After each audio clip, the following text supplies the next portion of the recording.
Okay, it is 5 minutes after 3, and we'll get the webinar started. There will be some latecomers. As I mentioned, there are a number of people who registered, so we'll just continue to go through the webinar, and one of our assistants here will let them into the webinar, but it shouldn't be too distracting. All right. So good afternoon, everyone. And welcome to our webinar entitled The Silent Aftermath, Exploring Disaster-Related Trauma in St. Vincent and the Grenadines. On behalf of CARI-ON SVG Disaster Preparedness, we're honored to host this important conversation. My name is Hayden Jones, Chair of CARI-ON, and I'm pleased to serve as one of your moderators alongside my colleague, Miss Alana Codrington. So for Hello, everybody. So for those of you who do not know about CARI-ON, our mission is to build resilience and strengthen preparedness within St. Vincent and the Grenadines community and diaspora.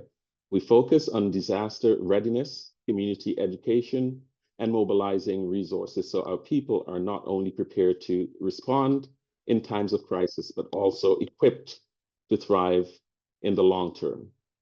Through partnerships and collaboration, we are committed to turning preparedness into empowerment. Now, mental health is a vital part of the overall well-being, and yet it is often overlooked when we talk about resilience and recovery. In St. Vincent and the Grenadines, while this is a growing awareness, there is a growing awareness of importance of supporting one another emotionally and psychologically. Mental health has not traditionally been openly embraced as an essential part of community life. Stigma and silence have often made it difficult for individuals to seek help. However, the need to address the deep and lasting impacts of disaster-related trauma has never been greater. And that makes today's discussion both timely and necessary. Now, our first speaker was supposed to be the Consul General Fitzgerald Huggins from Toronto. Unfortunately, he has not been able to make it. He did promise to be here with us, but apparently something important came up and he's not able to join us. So we'll just move on with the webinar as planned. Now, before we move to our first speaker, what I'd like to do is take a moment to cover a couple of quick housekeeping items. So if you haven't done so already, please keep your microphone on mute throughout the sessions, just to minimize any of the background noise. And if you have any questions, please type them in the chat box. We'll address them at the end of the question and answer period at the end of the presentation. So that said, our first speaker is Dr. Janelle Peters, a registered psychotherapist and mental health professional. Today, Dr. Peters will help frame our discussion by giving us a general overview of trauma in the context of disasters. Her expertise will ground our understanding of how disasters impact individuals and communities emotionally and psychologically, setting the stage for a deeper conversation to follow. So please help me welcome Dr. Janelle Peters. Good afternoon, everyone. So I am going to go ahead and just set this up and share my screen really quick. Just give me 1 second because I want to make sure that we are talking to each other. So I might ask you to unmute for a part of mine or share something in the chat because I don't like talking to myself and I'm not going to do that today. We're going to have a discussion and we're going to have a conversation about what it feels like to be a human being. And I think that we sometimes forget how amazing we are as humans and what our body can do and what it can hold. Add the layers of being Caribbean, I think that just makes us extra amazing.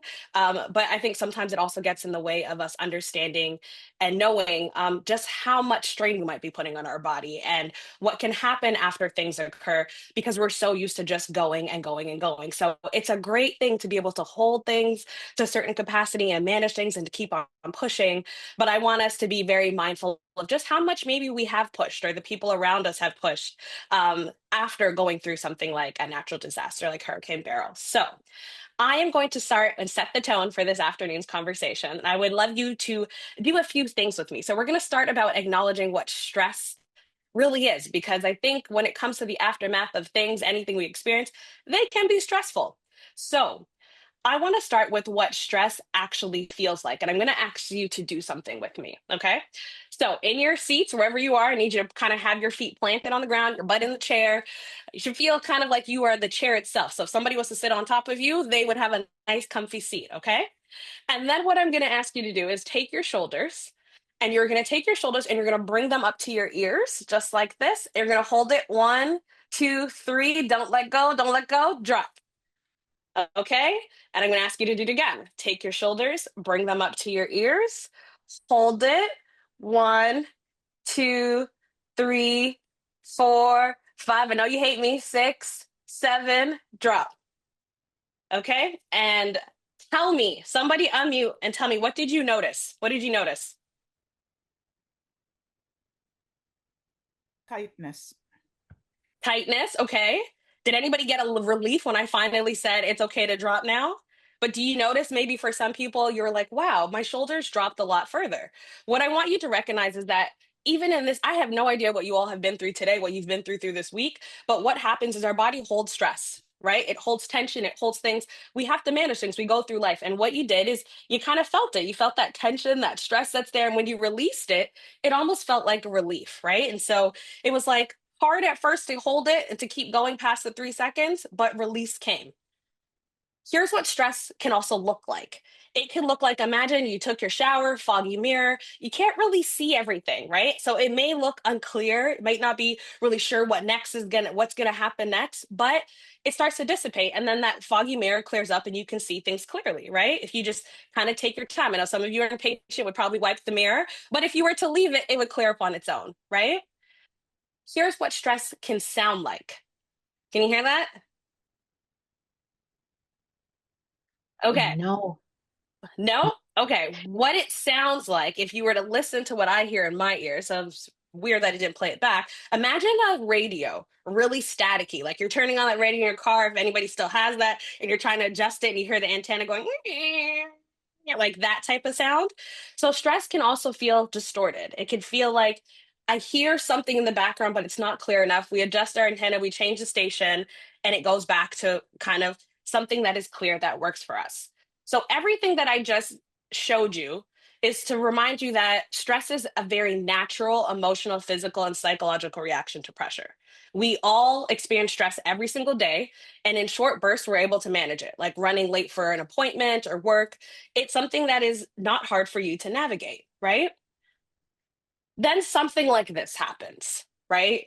We have everyday stress, and the hurricane happens or the preparation for a hurricane, you hear it on the news, you know what's coming, and you don't know what's coming at the same time.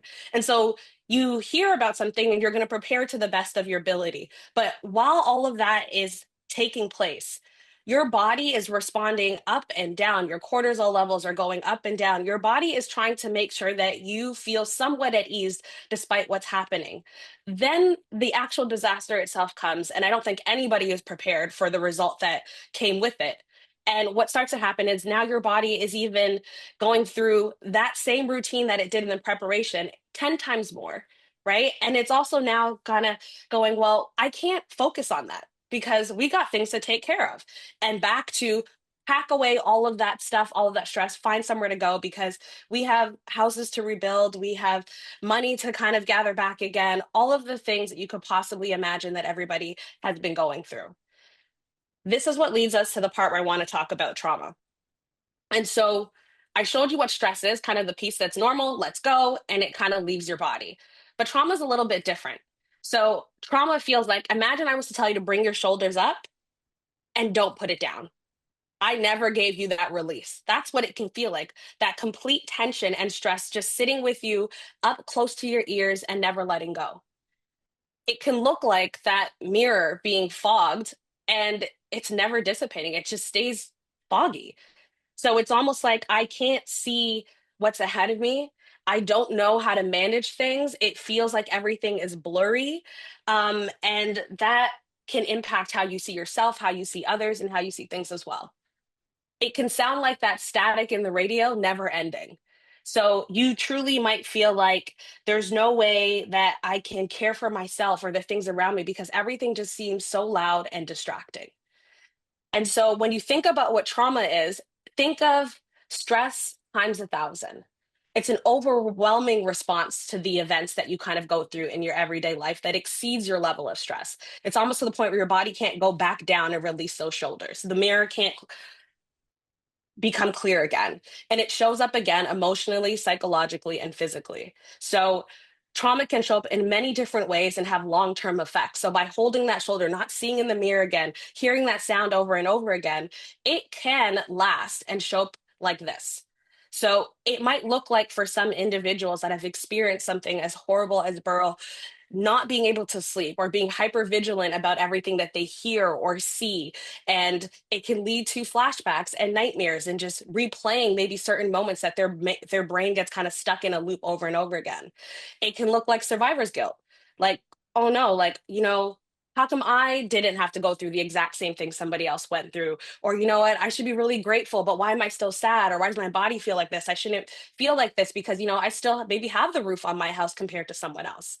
That grief feels so complicated because while you might mourn people and things and homes, you also mourn communities and routine. And what used to be is what you always knew. The ongoing stress from financial strain and anxiety and worry, and then as well as secondary trauma, which means I wasn't somebody that was there, but what if everything that I kept taking in over and over again and just listening to what people experience and their loss caused me to feel like I'm kind of stuck in a loop as well. There are so many things that can show up as trauma, and these are just some of the examples. And so somebody might be going, but how come I'm only feeling it now? And why are we only having this conversation about it now? Well, the reason for that is because it's so true that most of the time we first go into survival mode. Our brain, our body goes, feelings later, we got to make sure that we have the basic needs to take care of ourselves. And that's why basic needs for some people might come before emotions, and we're only seeing the aftermath of what stress and trauma may look like for individuals now. That delayed processing, again, you were more so worried about what you need to take care of, about the well-being of yourself and other people, that you forget about what is happening to you emotionally and psychologically. Those combined stresses of having to relocate and your finances and things of that nature can also lead to trauma. And it could also have you kind of thinking like, wow, this is a repetitive situation. And now is where I'm starting to feel it.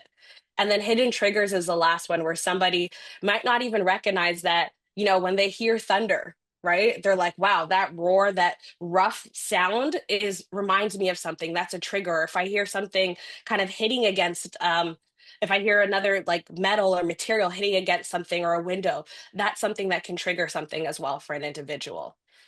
So what I'm trying to tell you is that yes, our body can hold on to things, and it has a capacity and a limit. But when we allow it to hold on to more than it's supposed to and more than it could bear, it can lead to trauma.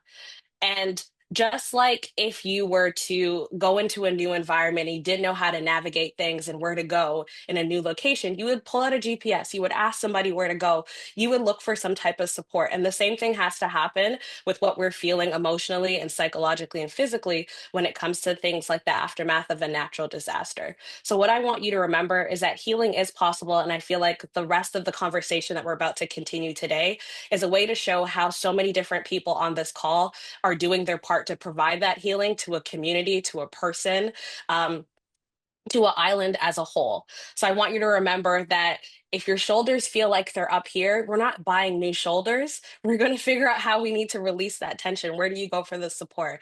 If that window is completely fogged, you're not throwing out the window and a mirror and getting a new one. You're going to be like, I need some time to see how this dissipates and what I can do. And then again, if that static and that sound sounds really, really loud, we're not never listening to music again and throwing out our radio. We're going to fine tune. We're going to bring in supports to be like, hey, do you know how to fix this?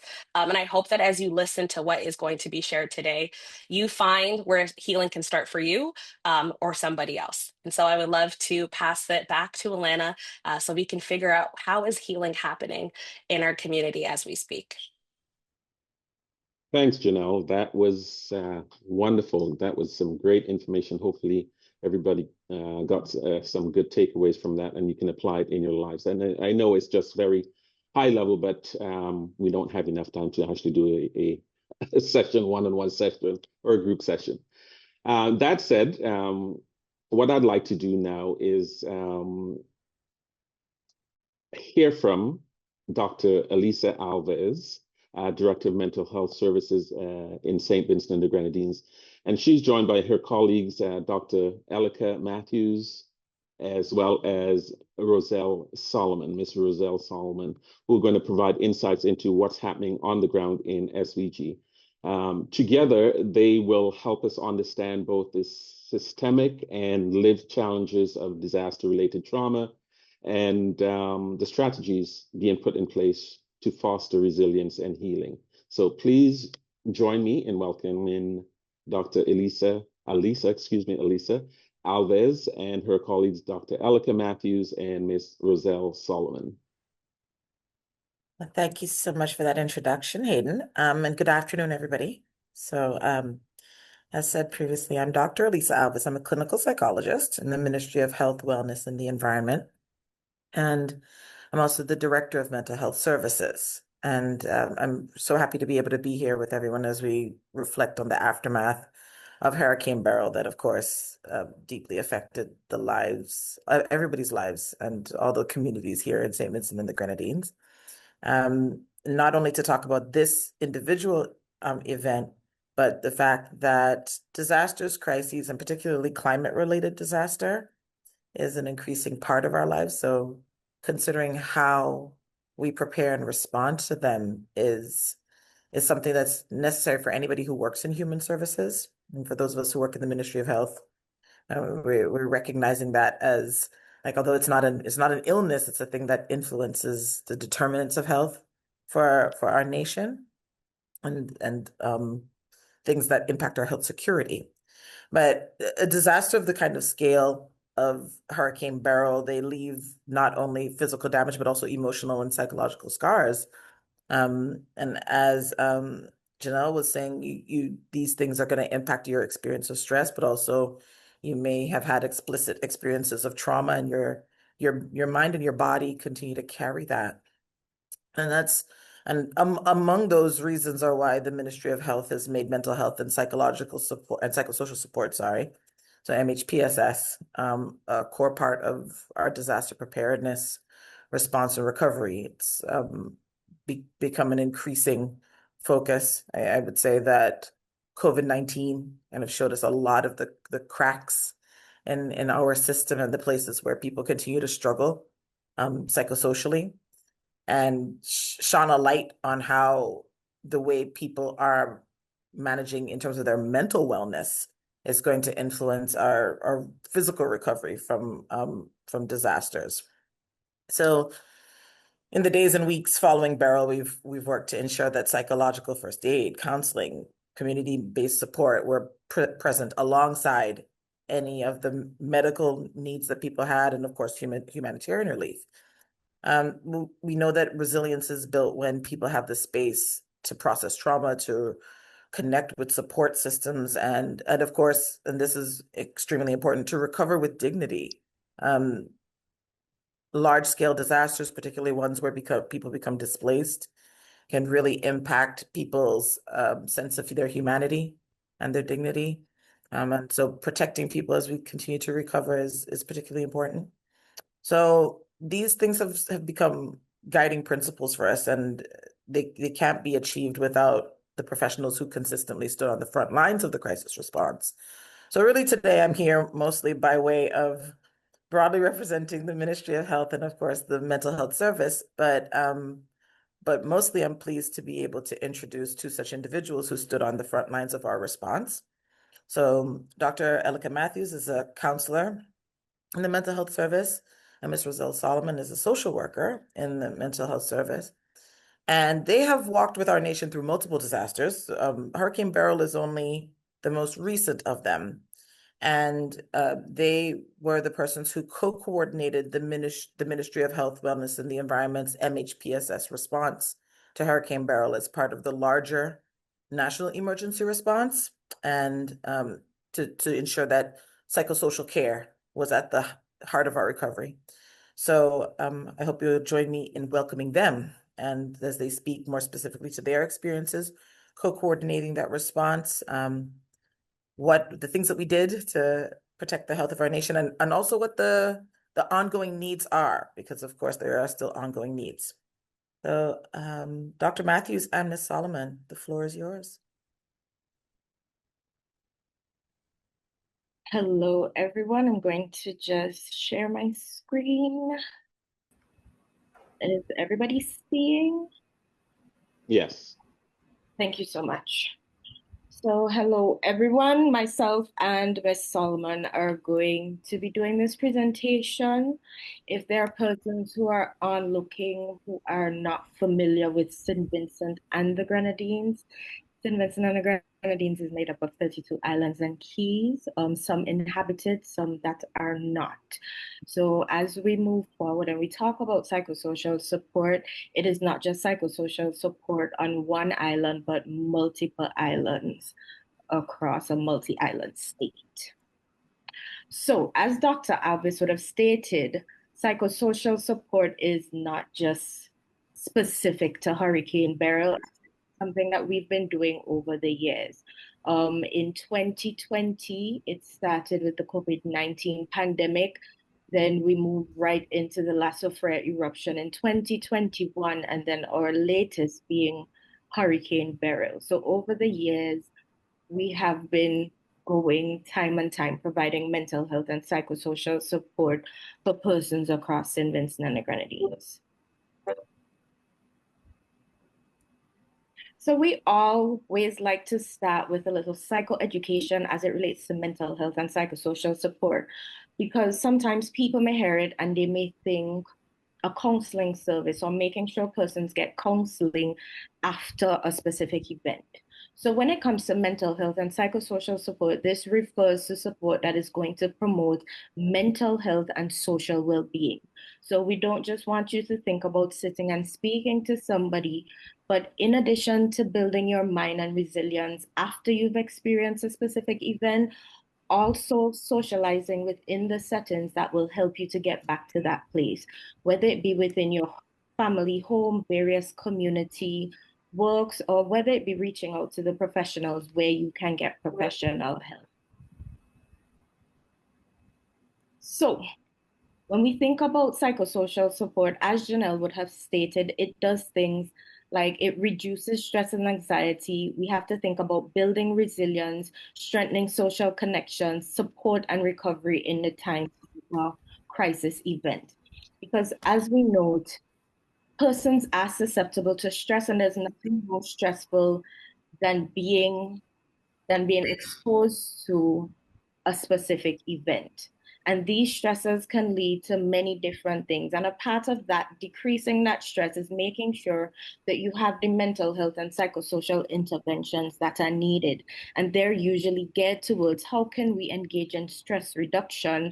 And stress reduction doesn't necessarily have to do with just speaking to somebody, but what are the necessary resources that need to be put in place to help me to reduce my stress?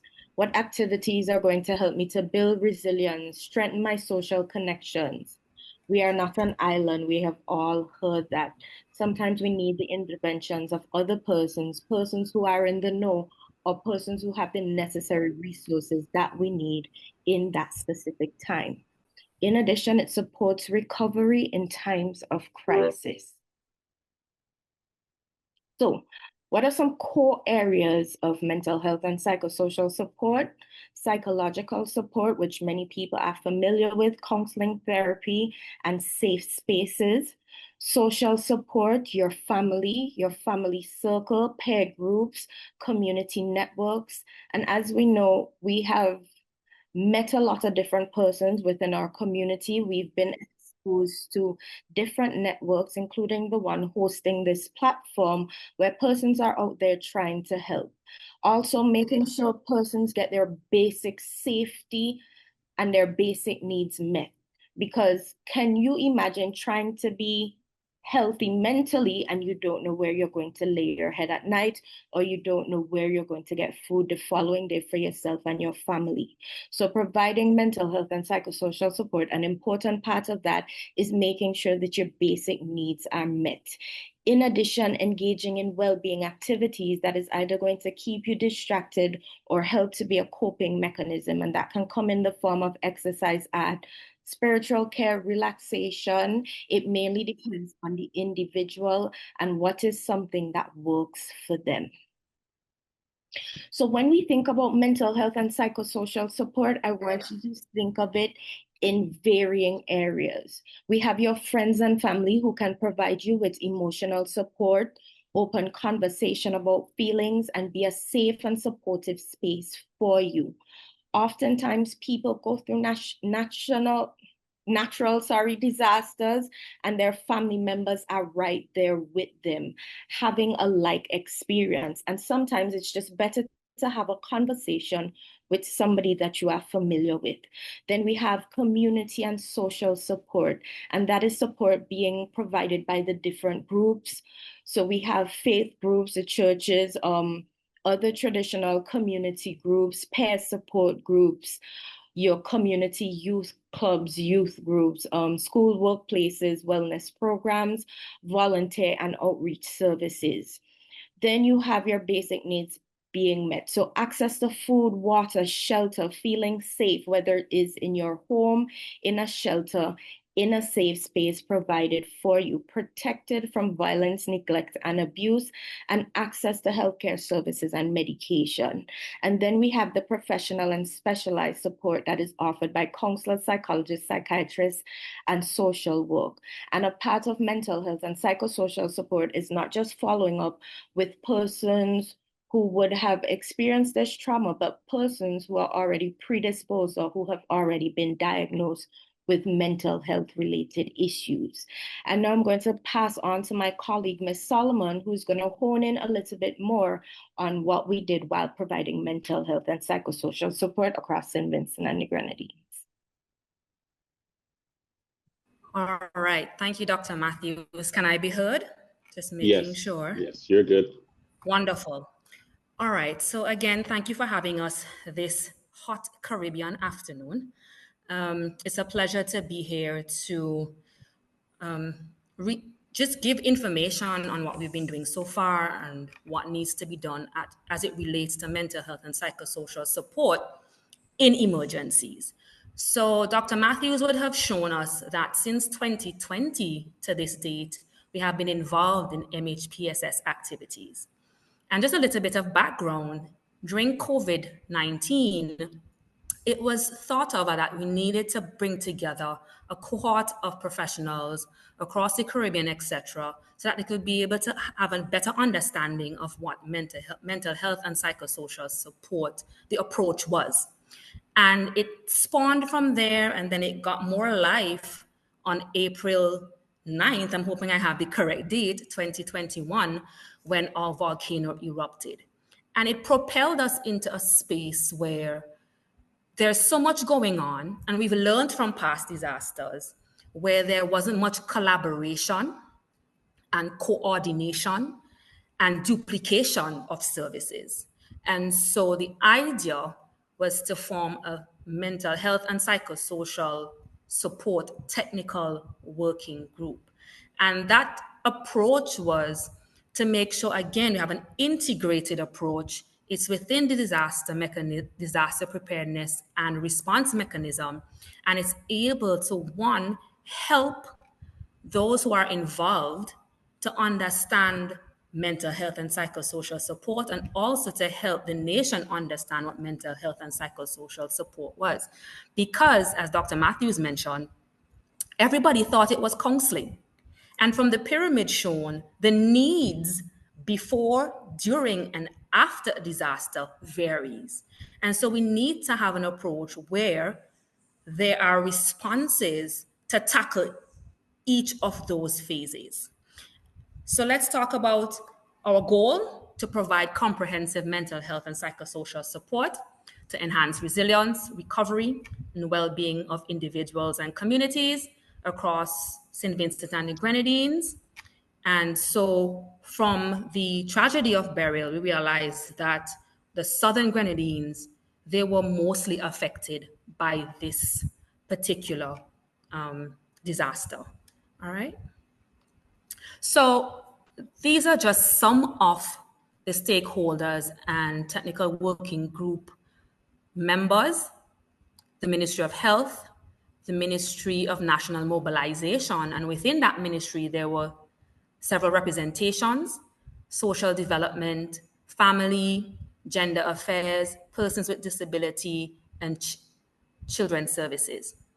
There was the Ministry of Education and National Reconciliation, and within the Ministry of Education, they had responsibilities for shelters as well. National Emergency Management Organization, you have the Pan American Health Organization, UNICEF, UN Women, SPG Social Workers Association, just to name a few. Mind you, these were just the major stakeholders at this time, but we did have other entities who would have shown interest, did their part. And this is notwithstanding all the work that the community did. And if we went back to La Soufrière volcano, that particular eruption, before the mechanism could have been rolled out, communities stepped forward to make sure that shelterees, they had food, clothing, etc., and they were taken care of. Next slide. Right. So as you know, our populations, they were all vulnerable, but we had to zone in on particular areas: children and adolescents, the elderly, people with pre-existing mental health conditions, people with pre-existing severe health issues, first responders, and relief workers. We couldn't leave out our first responders. Never would we ever leave out first responders. They have been going since COVID-19 rolled into the La Soufrière eruption, and then without a break into Beryl, and we pray that we just have a break in the upcoming years. All right, next. So some of the activities that we were part of, simple individual and group sessions at shelters, men's focal group sessions. Now, we were representing the Ministry of Health and the technical working group in the National Emergency Operating Center.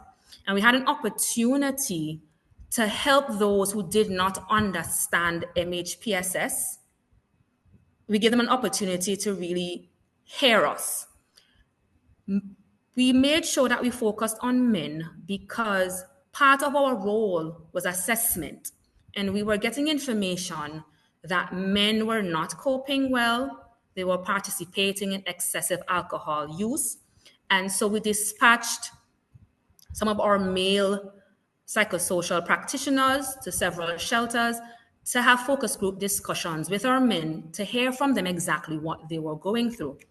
And of course, the men said, I ain't want to talk right about now, I don't want no counseling. What I want is to be productive. I want back my job. I want to be able to work, to provide. And that for them was the key need at that moment. There was a really bright discussion, but people didn't understand that that was psychosocial support.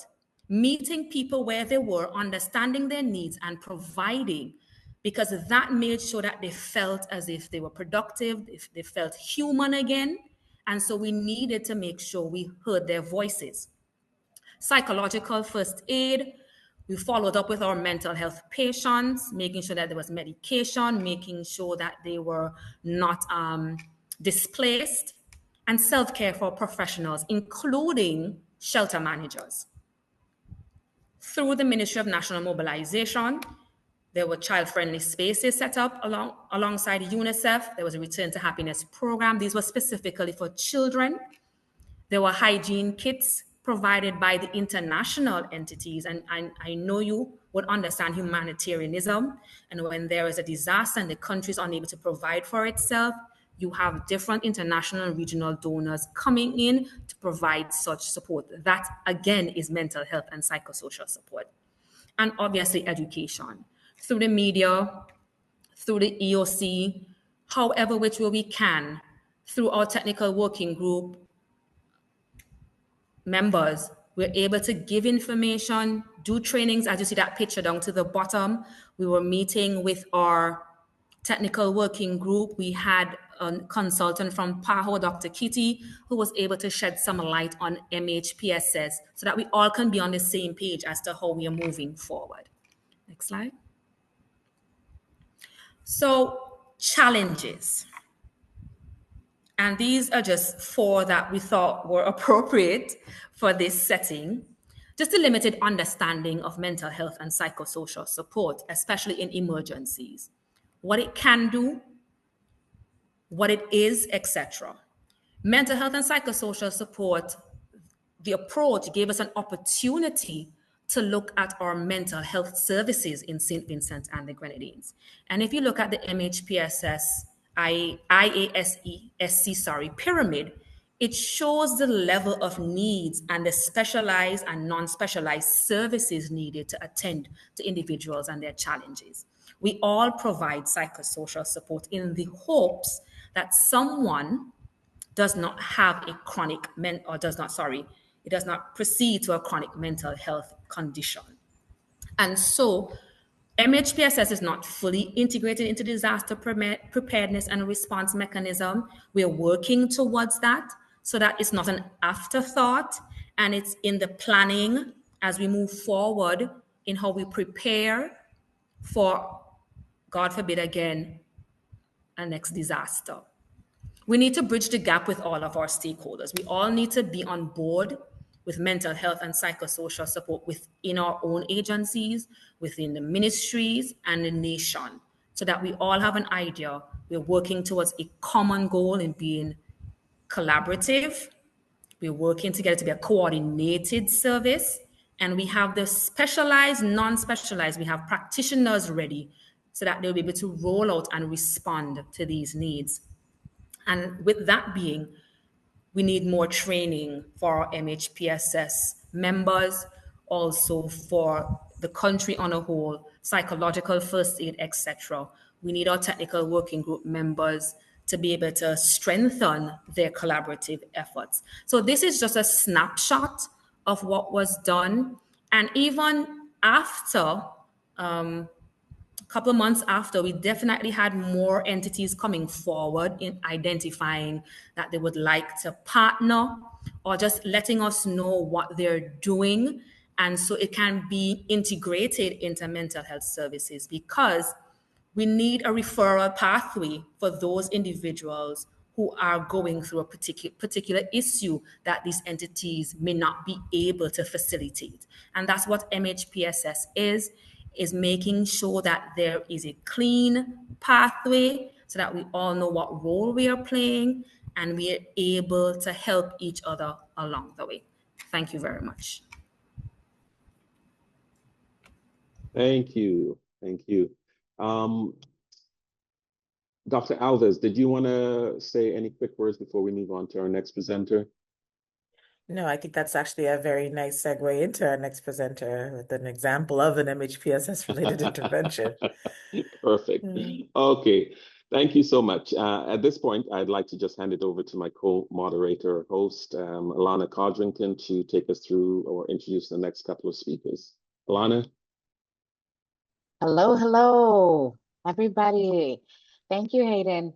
So it's my pleasure to introduce Ms. Holly Bonone, a researcher, curator, and cultural practitioner whose work brings to light the intersection of art, memory, and healing in the Caribbean context. And we have a 2-for-1 special for this presentation portion here, because she will be joined by Ms. Kimmett Robertson as well, a psychologist with extensive expertise in trauma and resilience. Ms. Robertson has worked closely with communities in St. Vincent and the Grenadines, focusing on the long-term impact of trauma and strategies for recovery. So together, they both will provide powerful insights into the ways traumas affect communities and how cultural and physiological approaches can foster healing. They have some exciting work to share with us. So please welcome them both. Thanks. Oh, thank you. Thank you, Alana. I'm just going to take a moment to make sure that you can see my slides. Yes, we can. Okay, wonderful. And yes, Yes. really great to be here. Good evening, everyone. It's a pleasure to share our work with you and to give you a brief overview of the work that we've been undertaking at the Hub Collective in Bequia. And I bring warm greetings from my colleagues and co-founders, Colin Peters and Jessica Jaja, with whom I've been working to build programming over the last 5 years. And we're really delighted to be in conversation with Kimet, our programming partner and mental health specialist for Healing Together. And again, just a brief introduction. I've been doing work across the Caribbean in culture and an environmental steward. I feel as though we're at a critical point in our present consciousness where the environment is trying to speak in big ways to us, and I think we've been listening in small and large ways to the feedback. So at the Hub, I present myself as a healer, somebody who is working with the natural world and with the intelligence that this natural world is providing to us. We tend to distill and bring fortified information about our ancestral practices to the fore so that we can keep on remembering that our sustainability, our regeneration, and our heritage is the core elements of what makes us feel as though we can belong to a place that is really, really complex and a place that is ever changing and a space that is now looking into a future that is quite uncertain. I mean, we have some types of certainty, um, but when tragedy strikes, when these compounded polycrises come together, we're often operating with a big blind spot. So this work is really helping us to clarify. And it's a wonderful thing to be able to be here and share with you. And I'm handing it over to Kimet. Hi, good afternoon, everyone. As previously mentioned, I am Kimet, and I am an entrepreneur, mental health professional, and a women's health advocate. Much of my work has been targeted towards gender and health equity, as well as empowerment and community development, but more so prioritizing resilience and well-being. And so I echo Holly's sentiments and the sentiments of the previous speakers that this is indeed a timely discussion for us to have, given the impact of the disasters that would have happened in recent times. I now hand you back over to Holly, who would speak a bit about the hub, tell you about our work, and then we would share on healing together and what's next, or the next steps forward. Thank you. Oh, wonderful. So the Hub Collective, or THC as we commonly call it, or the Hub, is a community-rooted nonprofit founded in 2017 by artists, entrepreneurs, and social activists. Our mission is to strengthen intergenerational connection, preserve cultural heritage, and build climate resilience through creative expression, ecological stewardship, and collective care. We work at the intersection of the arts, healing, and the environment to ignite creative confidence and to drive equitable place-based transformation. And our context is, of course, shaped by the legacy of colonialism and systemic underdevelopment, which includes high brain drain, malnutrition, generational poverty, struggling social services, and our current climate collapse. Our work addresses these realities while tapping into the talent and resourcefulness and the spirit of our communities. And at that, our values really guide us. We hold the belief that we're able to honor the land and the ancestors through generation, regeneration, and healing. We engage across generations to sustain cultural continuity. We stay rooted in the local and we are accountable to our communities. We foster creativity as a force for transformation. We promote healing through spaces of care and restoration. And we champion climate justice through stewardship and traditional knowledge. Our psychosocial support work began in 2021 after the La Soufrière volcanic eruptions with reversing scarcities of the mind and spirit. This program introduced alternative healing processes for youth, families, and grassroots workers. We partnered with regional and diaspora-based professionals to provide trauma-informed care and creative recovery. One outcome was the SVG listening circles led by compassionate communication facilitators Sobaz Benjamin and Maureen Sinclair. This provided emotional resources for grassroots workers, sparking a sister island collaborative that we hope to expand through retreats and exchanges. In 2022, we advanced this work with Beam of Hope, facilitated by Barbadian creative art psychotherapist Nicolette Williams. It introduced trauma training for NGO workers and educators, over 30 therapy sessions for families and individuals, and a youth summer camp integrating creative expression. In Bekwai, where there are no dedicated mental health services, this was a very transformative experience. We also hosted the Move to Feel and Heal workshop by Grenadian healer Judy Antoine, who merged African dance, poetry, and embodiment practices into our inaugural Creative Recovery Summer Camp. This 3-week camp resourced youth through painting, drumming, yoga, storytelling, and mentorship, rooting their growth in history, art, and ecology.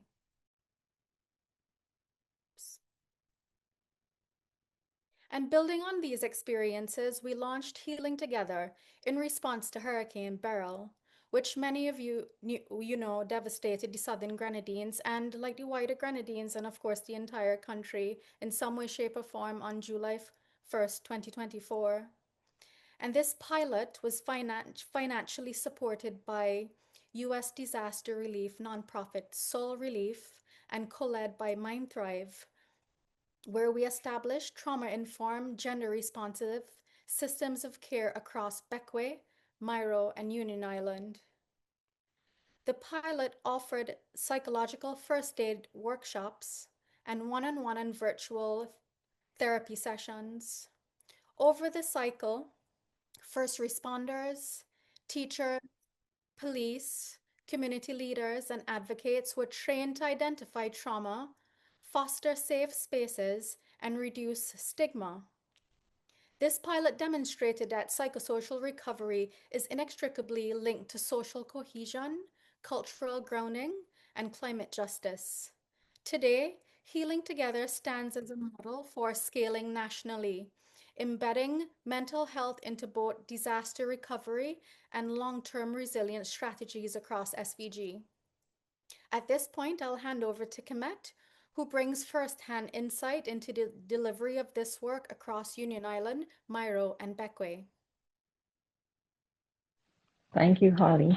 And I must say, first and foremost, it was in fact a heartwarming experience working alongside Jessica, Holly, and the other members of the Hub Collective as we work to launch the pilot for Healing Together and also just provide support to residents in Union Island, Miro, and Bekwai. And so as we talk about the just basic methodology of the pilot itself, we first pre-identified the specific islands that we would be working with. And this was guided or informed by an initial report through the Caribbean Disaster Emergency Management Agency, or CEDEMA, and CEDEMA, sorry. And we then did a voluntary open call for recruitment. And this was including not necessarily limited to persons within the education, healthcare, law enforcement, NGO sectors, and also religious leaders. Following this, as Holly would have mentioned, we conducted a 2-day psychological first aid workshop where we focused on trauma-informed care. We were able to help persons to identify distress, to engage in active listening. We did some mindfulness and stress reduction strategies and just general coping strategies. And then persons who participated in these 2-day workshops had the opportunity to receive one-on-one counseling. So in terms of insight, generally, one of the things that we found was that there was a relatively high demand for mental health and psychosocial support. So this was evidenced by the fact that we had about 66 persons registering to participate in the workshops.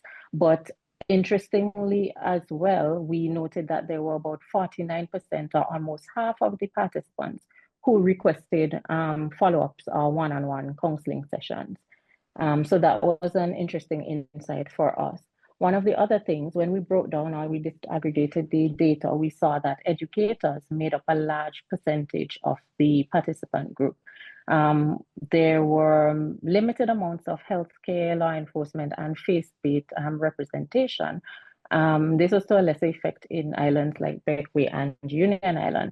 But the thing that we saw with this is that it provides us with the unique opportunity to engage those persons within the healthcare, the law enforcement, and the faith-based sectors, but also to possibly use education as an entry point through school-based mental health interventions and just being able to get a wider reach when it comes to students and caregivers. We also noted that there was a lot of stigma surrounding mental health, which is no surprise, given that persons are still, well, the topic of mental to some extent is still a bit taboo, but this was mixed with religious beliefs as well as cultural factors, which persons would have reported or expressed as barriers to their help-seeking behaviors. And so overall, we noted that there was more or less a positive feedback and the workshops were well received. Persons expressed satisfaction with being able to access the one-on-one counseling sessions as well. And we garnered this knowledge or this information through our feedback surveys, where persons expressed that the workshops were excellent and that they learned a lot and they could use some of the information that they gained to help them within their communities. Next slide. Okay, thank you. So in addition to what I just mentioned, we noticed as well that presenting concern varied across the different islands. So for instance, here we see a photo of Union Island, and what we found was that Union Island actually had the highest demand for counseling services, and this was approximately 58% of the participants who had requested at least one intake session. And so this was not necessarily an alarming finding due to the fact that we noticed that persons were still in Union Island navigating their safety concerns. So in a lot of cases, persons were left without doors, they didn't have the window frames, and so that threat to their physical safety, right? All of those, the housing loss and the trauma of the hurricane in and of itself, that led to persons being put in a state of unease. And so, nevertheless, we noted that there was, in fact, a strong interest for collective recovery in Union Island. But what persons expressed continuously was that there's a need for sensitive, community-based approach, one that blends faith, but also speaks to the physical safety, so addressing those basic needs, as well as the trauma-informed care. Next slide. When we came to Myro, we saw that the concerns were a bit different here. Yes, there was stress, which was brought on by the experience of the hurricane, but a lot of the concerns went a bit deeper. We had persons who experienced emotional trauma, and this was particularly surrounding topics like childhood abuse, but also the fear that comes with disclosing about these kind of experiences, fear, guilt, and also mistrust. All right, and so those were some of the concerns that we saw coming out of Myro.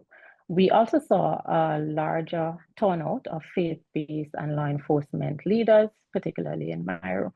But to this end, we acknowledge that there is actually a potential for law enforcement and members of the clergy to be more engaged in the mental health sensitization workshop. So as we go on, as we continue to do this kind of work, we could ensure that they are part of the discussion, ensure that they are part of the training and the capacity building. Next slide. in Beckway, we noted, although persons were affected, the extent of the devastation was not as much as it was in Union Island and Myro. And so most of the emerging themes that came out of Beckway were surrounding emotional strain, but more so tied to interpersonal relationships and familial strain. And so this was particularly expressed by single mothers who spoke about their feeling emotionally drained due to absent fathers and having to take on that caregiving responsibility. But another thing that we found in Beckway was that the NGO sector was widely represented. It was largely represented. And so because of that, we found that there was an opportunity, or there is an opportunity, to create a powerful foundation for longer term support through the civil society organizations. And so they can work as an anchor or serve as an anchor for more sustainable mental health programming and advocacy.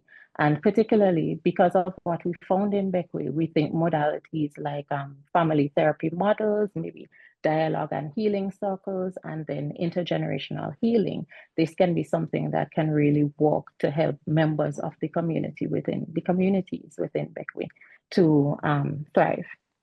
Last slide. So through this project and piloting the Healing Together initiative, we learned that healing is strongest when we work in tandem. So when there's both the informal and the formal support systems or network in place, working together to provide that care for persons within the communities. As mentioned, we noted several opportunities, and particularly one of the things that we noted was there was an opportunity for us to scale our efforts and to expand our reach to the other islands. And so I'm going to hand you back over to Holly, who's going to talk a bit about phase 2 of Healing Together, which is one of our ways of achieving the scaling and the expansion. Holly? Okay, Matt, thank you so much. And we're You're really welcome. thankful to share that the hub has been awarded 50,000 Canadian dollars from the Canada Fund for Local Initiatives, or the CFLI, to expand healing together across Union Island, Myro, CARI-ON, and Beckway. And it will run from September 2025 into February 2026. And this program will deliver PFA training, up to 80 therapy sessions, both in person and virtual, somatic and nature-based workshops, and a national campaign to reduce stigma and strengthen resilience after Hurricane Beryl. Kimmy? Okay. Yeah. Thank you, Holly. So now we talk about our objectives. And for phase 2, our objectives are more or less fivefold, right? So firstly, we aim to strengthen the mental health infrastructure by training or continuing the training with community leaders, frontline workers, and advocates. And this would be in culturally relevant psychosocial care. So that's our first objective. Secondly, we hope to work to sustain community support systems by creating more safe spaces or working with other partners to create safe spaces and networks for ongoing emotional healing. And we'd also like to enhance the coping and the resilience, because this is something that was continuously expressed and emphasized, as you would have heard from the other speakers previously. So we hope to enhance coping and resilience, but also enable families to be able to recover and also to prepare for future shocks. We hope that we don't have to experience anything of a similar magnitude, but just in case, we want persons to be prepared for such events.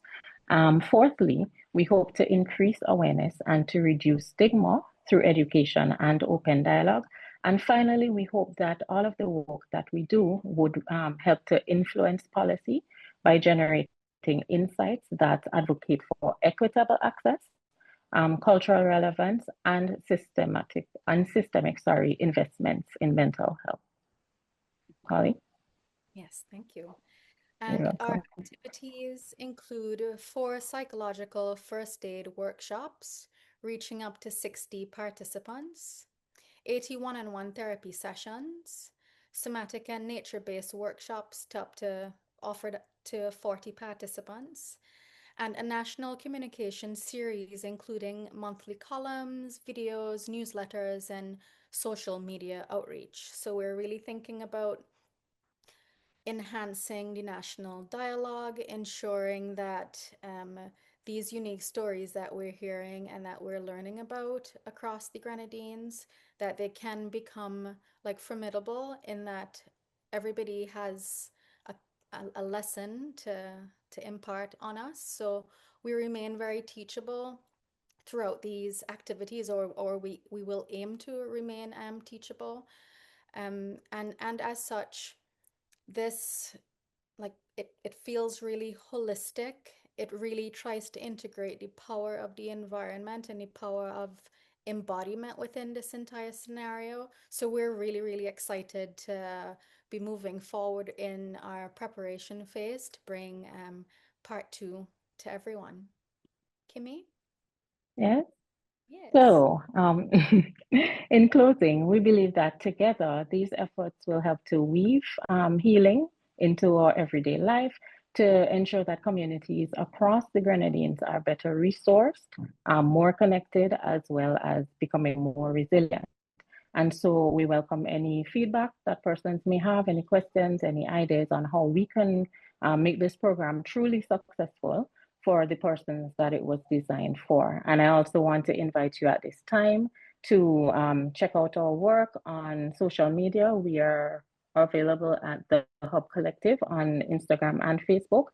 You can also check out more of our work and our different pillars at the website thehubsvg.com or via email at info@thehub.com. Thank you. Thank you all.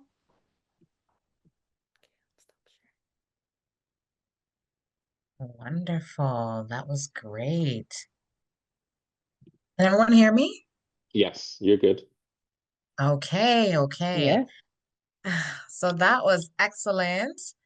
I love all the initiatives, the programming, the work that's being done in St. Vincent. I'm in Canada here, so it's heartwarming to know that even though we can't always physically be there, there's initiatives being done to help and support our loved ones.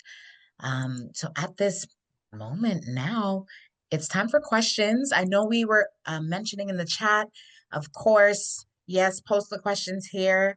I know we're going to have Andrea mediating some of those questions, and they might be for all the speakers or some, but we're going to leave it to the attendees to kind of ask some questions now and see what's going on further with these programs. And if you can just raise your hand if you haven't had a chance to put a question in the chat box, please feel free to just raise your hand and we'll unmute you and you can ask the question as well. But I believe there are a couple of questions. So Andrea, I'm trying to find you on the screen, this large screen here, but questions, there you go. I'm right here. Hi, everyone. Thank you for joining us. It looks like we have one question so far in the chat, and this comes from Cheryl Ann Mason. Based on the lived experiences of the of the practitioners on the ground in SVG, how do you think the Vincentian diaspora can best be engaged as key stakeholders? Who would like to, Dr. Alves, would you, or Kimet? I'm curious to hear from anybody. Yes, yeah. Everyone has a different perspective. Any of the speakers, feel free to answer. Okay, so I think I can interject here and colleagues can just add as I go along. I'm not sure of what would be the structure of some of the diaspora groups, but what I can encourage is to find groups that you're comfortable working with locally on the ground. Unfortunately, we do not have a master list of what is necessary as it ranges across St. Vincent and the Grenadines. So if it is that you have connections with persons on the ground who are working within various capacities to provide mental health and psychosocial support, you can reach out in that capacity and ask what level of support you can provide from the diaspora. Okay, thank you. Anybody else to answer before I move on to the next? I'd like to chime in, Andrea, if you don't mind. Thank you. And yeah, and Cheryl Ann, thank you for that question. I feel that the opportunity to help and engage and to build bridges and networks is like at this moment very crucial because we're under-resourced in the country, from like a human capacity standpoint. You know, a lot of us are like looking at our to-do list and it continues to grow and it becomes very overwhelming. So to understand the kind of like the skill set, the kind of parameters that you might be operating in and how we can best like have conversations to think about how to develop a collaborative effort is something that we at the Hub are very interested in. We are always looking for partners who are thinking about like equitable exchange as well, because we are working in like a post-colonial condition, and I don't want to bring this up or harp on it, but the underdevelopment is quite significant, and we can't assume to move through like three huge natural disasters and like global crises one after the other and think that we're like economically grounded and or resourced. We are not. So a big part of the work that we're doing at the Hub is just like looking for money because people need to be supported financially. Living wages are not a myth. And our NGO is really just very invested in thinking about our sustainability over the next couple of years. And that means that everybody is bringing equal resources to the table. So this is one where we can engage. That could be like intellectually, it can be like presenting us with something physical, it could be about a financial exchange, it could be about intellectual exchange. The exchange is broad in that way. Mm-hmm. I Thank have you, some, Holly. Oh, oh, sorry. No, adding on to the things that both Dr. Matthews and Holly have said so far, which I thoroughly agree with. Another area that I think persons who are not currently living at home, not part of the Vincentian diaspora, or even the wider Caribbean diaspora, can contribute to is advocacy and policy influence. So you have a nation that at any given time, how many people are living here? You know, round about 100,000 people. And we often don't have enough people talking about how important mental health and wellness are. And the more that people are speaking about it, the more that people are advocating for funding, policy, attention, and showing their solidarity with initiatives that have to do with mental health and wellness. Doing that visually, like one of the things that we benefit from at this point in history is social media as a way of kind of showing what are the things that are in the public consciousness, and that, oh, this is an issue that is important to Vincentians. And so like, even if you feel like a bit of a broken record, saying it again and again and again so it stays top of mind. And also introducing these conversations and openly discussing mental health in diaspora spaces is part of reducing stigma. And a big part of the obstacle that we face with respect to mental health being better resourced even is the fact that there is such stigma, that it gets attention turned toward it when there is a crisis or when something very sensational happens, or heaven forbid, there's loss of life. But we'd be far better placed if we were having conversations that were more preventative and promotive. But some people really resist talking about these things, thinking that, you know, it's an indicator that, you know, that people are broken in some way, or there are some persons who struggle with balancing conversations about mental health against conversations about faith. That is a big one that we see. But the more that we can see conversations where people are normalizing talking about mental wellness and about psychosocial well-being, it would reinforce acceptance that, oh, this is something that people need to be thinking about. So, and you know, make it into something where, you know, you wouldn't put together a program without there being an MHPSS strand, but there has to be one, right? Dr. Alves, I'm just going to put you on the spot a little there.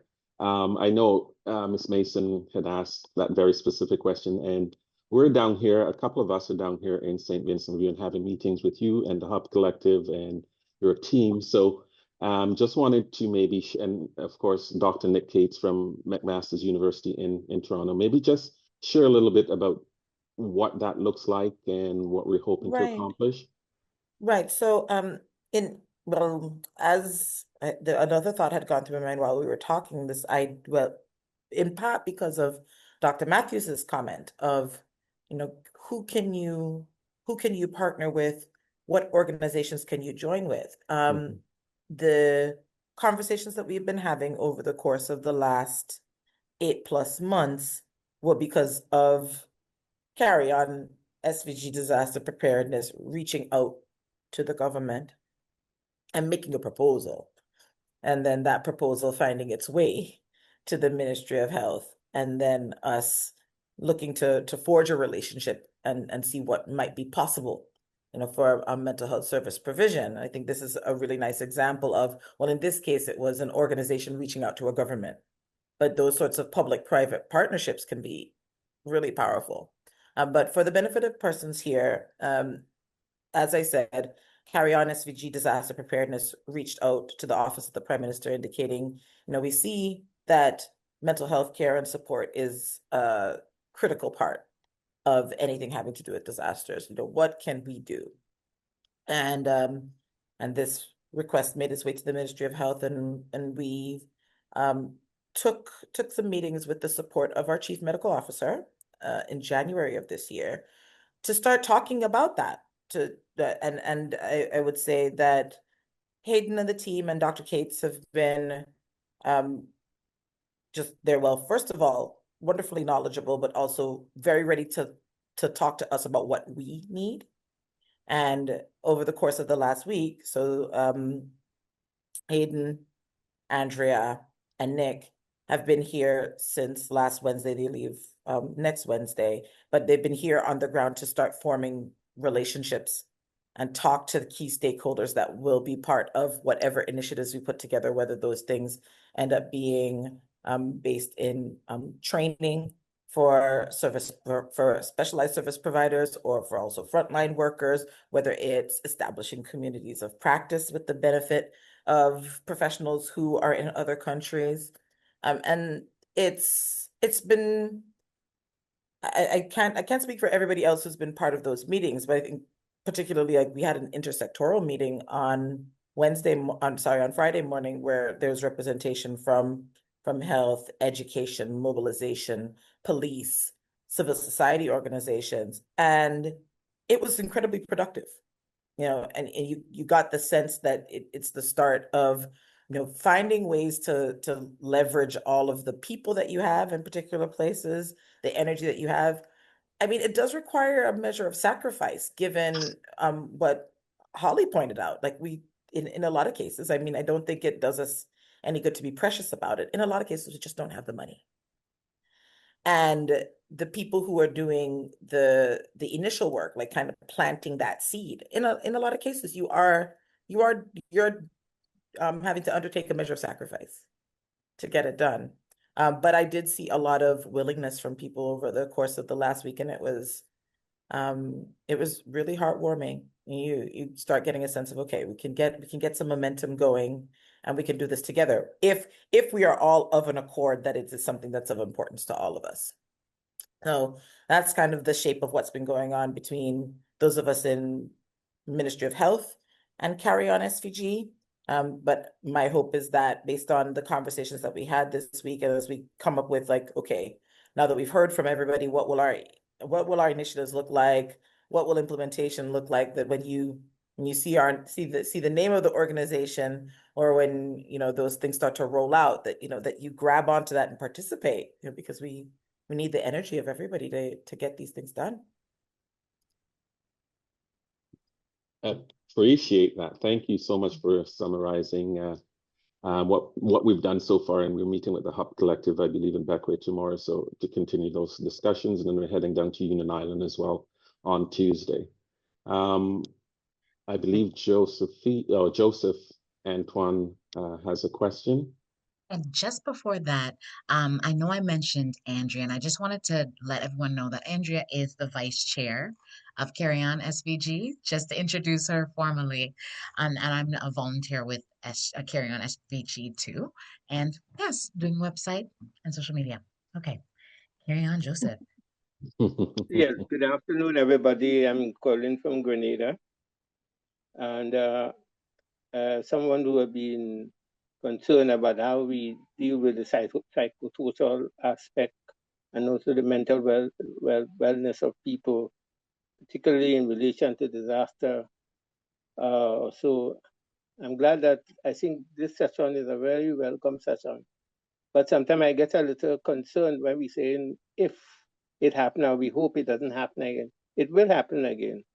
So we need to prepare our people going forward to have those things as a reality, even if it doesn't come in years, but it will come, so that when it happens, it doesn't happen like take people with their pants down, you know.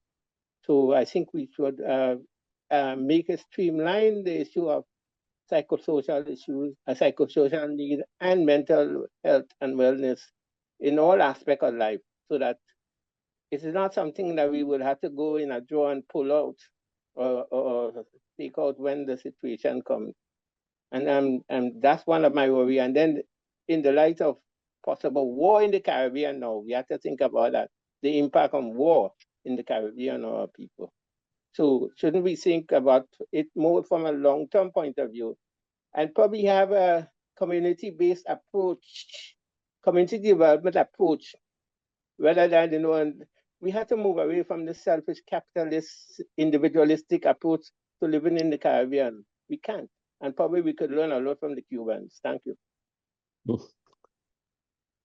Well said, Joseph. And did Dr. Alves or any one of the other panelists, did you want to address that? Because it is not just a short-term goal. There is a long-term goal. There's an infrastructure that I know they're looking to put in place. And again, I'm speaking for you guys. So maybe Dr. Alves, you can, or one of your team members can just address that. I can speak broadly about things that are happening with respect to the mental health service. And then I think it would be helpful if either Dr. Matthews or Ms. Solomon speaks about where we are at with respect to mental health and psychosocial support and how it works within our disaster response and recovery mechanism, because those are interrelated things. They speak to each other. So I regard St. Vincent as being in a space of mental health service reform. So up until very recently, and even in terms of what is accounted for within our government estimates and the way health is financially supported, most of the budget pertaining to mental health services really go toward the running of the mental health hospital, the mental health rehabilitation center, and of course the salaries of the persons who work there, whether that's ranging from psychiatry and the medical officers, nurses, and then of course psychologists, social workers, counselors, right? However, the numbers of those persons, so we have very few numbers of specialized psychosocial staff within the Ministry of Health.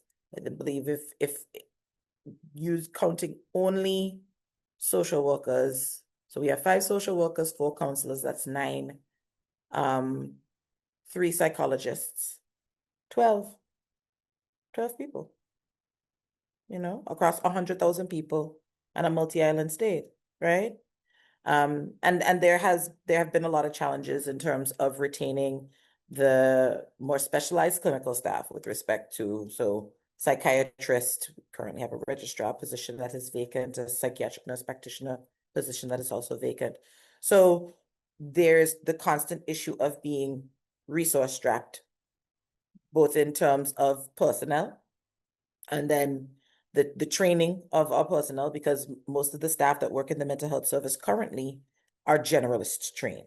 So you've got general medicine practitioners, nurses who have received their nursing education and are proficient nurses, but may not have benefited from specialist psychiatric training at this time.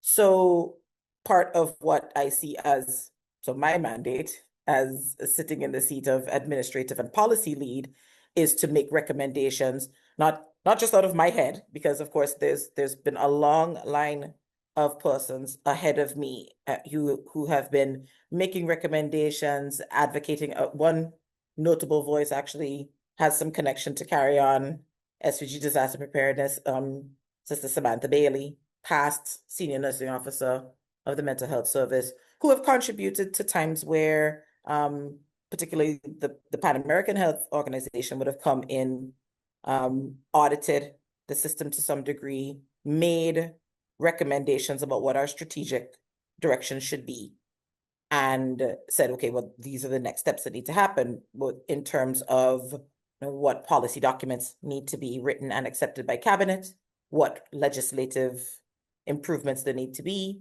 in order to support this change, such that you're moving away from simply running a hospital to having a cohesive mental health service that encompasses different types of service delivery, but particularly looks at decentralizing mental health service and integrating it into primary health care. So that's kind of like the big picture of what's happening in St. Vincent in terms of mental health more overarchingly. So we have goals that have to do with that. So I would say the most immediate things that are on deck for myself is filling some of those key vacancies that we have. Very recently, we filled the post of senior nursing officer for mental health services, and actually it was filled by the person who used to be the psychiatric nurse practitioner, and that really has strengthened us insofar as you now have someone who is leading the nursing initiatives within our service who has specialized psychiatric training, and it makes a world of difference. Particularly in a space where we've had challenges retaining a psychiatrist. So in terms of the things that I'm thinking about is how do I fill those vacancies, and to the extent that I can't fill them, how do I make better use of the practitioners I already have on the ground, right? There are also family nurse practitioners in St. Vincent that could be equipped with more training in assessing and treating psychiatric conditions. And of course, nurses and medical officers out in our districts. So the things that I'm looking toward CARI-ON, SVG Disaster Preparedness, and this partnership that we have and contributing toward is probably training with respect to those persons, so that we can have better identification and early intervention for mental health and psychiatric conditions in primary healthcare settings. But now when we start talking about what's happening specific to disasters and crises, Dr. Matthews, if you could comment a bit about kind of where we're at now and where we need to go. You had mentioned before, I think both yourself and Ms. Solomon had name checked kind of, where we're at and where we're going, but if you could reiterate for the audience. Part of where we're at is providing training in the areas where persons are asking, as was noted by Dr. Alves, human capacity is quite low. Myself and Ms. Solomon have not been discharged from our daily functions within the Mental Health Rehabilitation Center. And a noted challenge is being able to provide specific services outside of times when natural disasters are currently occurring.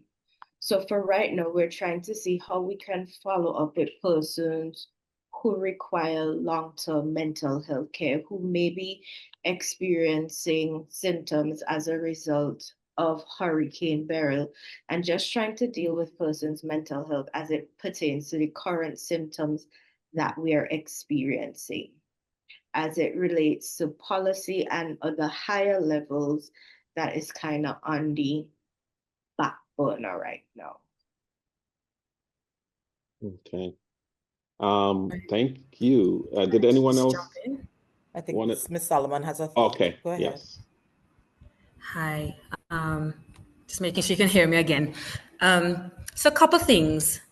So Sister Diana Bailey is actually on the call. And so I'm really pleased that, in the initial phases, she would have made such connection with CARI-ON. And she also posed a question with regards to what are the ongoing services post-burial for post-traumatic stress.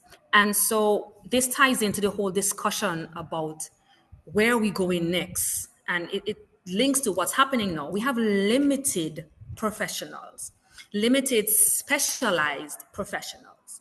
And so what's happening now is that that limited group of people are providing the everyday services, including the aftermath of burial. So we're still getting referrals through shelter with individuals with suicidal ideation, individuals with pre-existing mental health issues, depression, anxiety, etc. And they're still funneled through the Ministry of Health mental health services. We do have, as seen earlier, we have Hub Collective and Commit. They're with Healing Together. That's another resource that is now provided for those who are experiencing particular emotional issues. There are also other private entities. There may be others that we don't know about who are providing, and that's what the technical working group was meant for, to make sure that we identify what's happening, where it's happening, who is doing what, so that we're able to have more information to share with the public as it relates to where can I get help. There was other conversation about what's needed, where are we going next. We have made proposals to the necessary authority with regards to immersing, integrating mental health and psychosocial support in emergencies in our national disaster plan.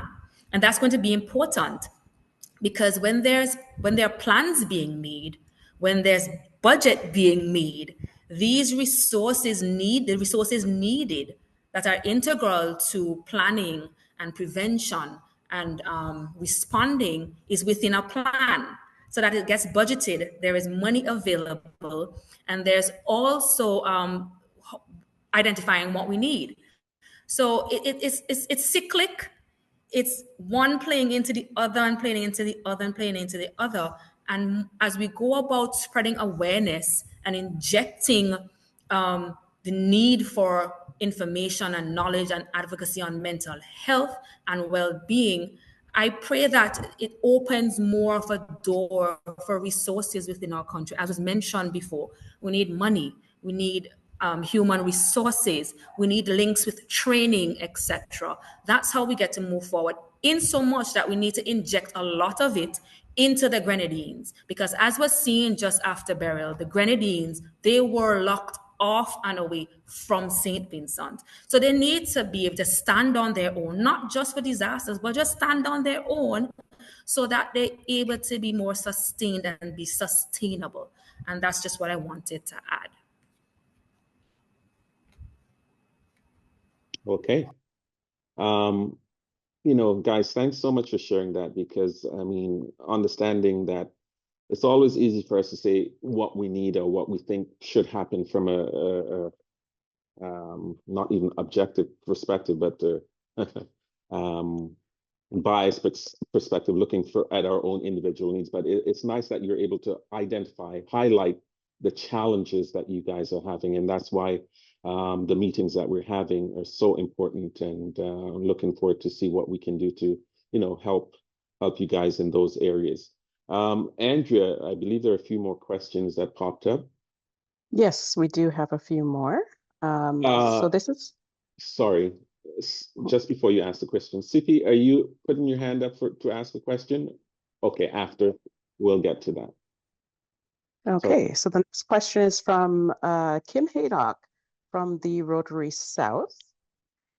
What is CARI-ON's ultimate goal and plans as a result of all these symposiums and meetings?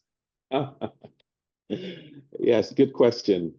So at present, what we're doing is just collecting information, having meetings, getting a lay of the land, and then we're going to put together reports, more like Dr. Cates. I'm going to put together some reports in conjunction with myself and Andrea and Samantha, and then bring back a proposal to Dr. Alves. We haven't even had a debrief yet from our meeting, so that's happening next week. Once that happens, we put together a report and then proposal. Then we'll take it from there and see where we're able to assist.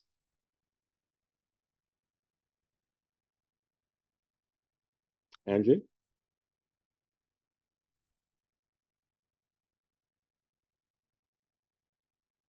Oh, not able to unmute. From Samantha Bailey. Could you please provide more details on types of ongoing mental and psychosocial support available for individuals experiencing post-traumatic conditions?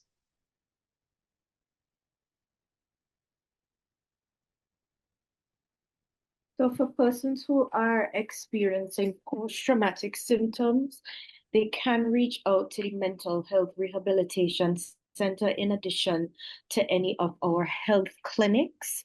We provide a quarterly psychiatric clinic in the Grenadines. It is available daily on the main island of St. Vincent and the Grenadines. If persons require help immediately and they are not around the time when we're running quarterly clinic, we try to provide these interventions over the phone. And if there is an uptick of referrals from a particular area, we go to that area before the scheduled time. But persons have been able to get this help through the outpatient services at the Mental Health Rehabilitation Center, Milton Cato Memorial Hospital, and through our community psychosocial support as well.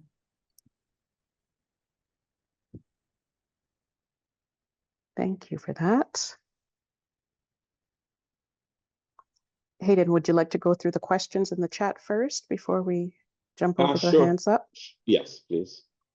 Okay. And the next question is from Mel Cobbler. As a psychotherapist, I truly appreciate hearing about the coping skills and access to mental health for the community on the island. Thank you. What other initiatives besides those mentioned by the Hub Collective have empowered the larger Vincentian community to become involved in addressing climate change and advocating for climate justice on the island?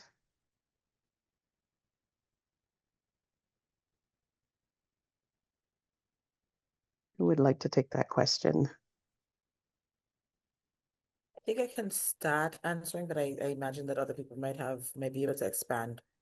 Yeah, I think just the notion of climate justice and the idea that climate change has intersections with human rights is something that is only just coming into the consciousness of Caribbean people. It's been underscored by things that have been said explicitly by certain politicians. I want to say probably most notably Mia Mottley, emphasizing that this is something that speaks to, it's an existential threat, basically, and the idea that it needs to be addressed. So I think we're still at the very baby nascent stages of people seeing this as an area of advocacy, well, for grassroots advocacy, I should say. So I'm part of another organization, Equality, Rights, Accessibility, and Opportunities, SVG Incorporated, and their mandate has to do with advocating for and protecting the rights of vulnerable persons, notably women, children, persons in the LGBTQAI community, and persons with disabilities. And they've recently added a climate justice lane, and we've started asking membership about persons who are interested in joining those efforts. So I think it's something that's only just coming to the fore. I won't pretend to have intimate knowledge of all of the different organizations that may be doing work that people could potentially join into their activities or connect with. I'm wondering if Holly might know more about other people doing similar work. Yes, thank you, Elisa, for that, and thank you for the question. You know, who immediately comes to mind would be Susgren in Union Island and We Amiro in Miro, who are they're two nonprofit organizations that have deep roots in the community, who have been raising awareness, focusing on education, advocacy, and they have had some really tremendous projects going on around rebuilding reefs, our coral reefs, and our mangrove system, which are, you know, two of the largest supportive mechanisms for prevention of like destruction to the land when these hurricanes are coming. So, you know, I feel, you know, echoing what Alyssa said, um, we're young, we're new. This kind of like discourse and discussion is still trying to attach itself to proper language. But I do feel beyond these two organizations, there are like other pockets of like at where advocacy is coming up really, really strongly. For instance, on the mainland, there have been a lot of like agitation, or there has been agitation in the past to protect certain sites. So I do see people becoming a lot more conscious. Where I see the disconnection happening is we might be focused on the environment, but we don't understand or necessarily connect it to our like physical well-being unless there's a crisis. So we're not actively working to build the like the connective tissue between the natural world and our bodies, which I think is like the forefront work that needs to happen for us to understand that one isn't disconnected from the other. I think that Susgren and WAM, We and Myro, they've been doing that, you know, with their farming, with bringing in greater ecological knowledges and ecological principles into people's like consciousness.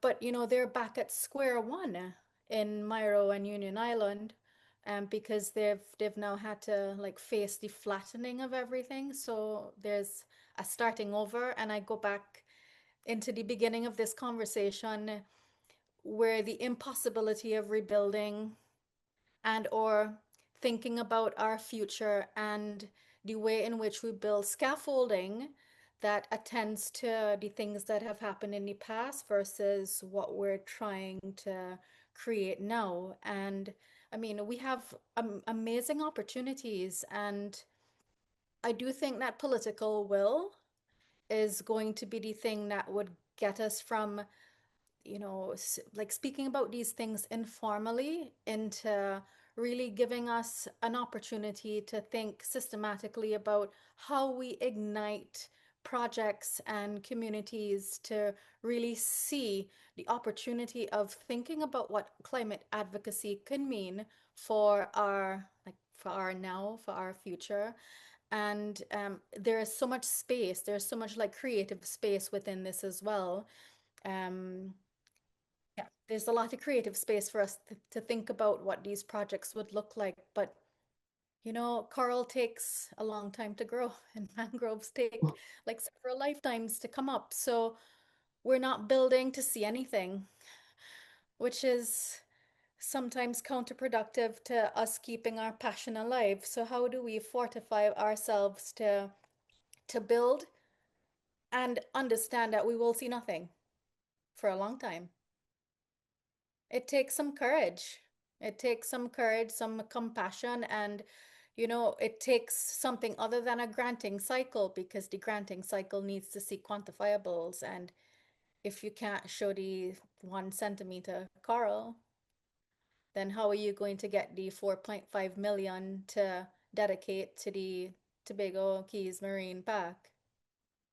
You know, so like we're dealing with a lot of existential questions as well around what our advocacy looks like in the country.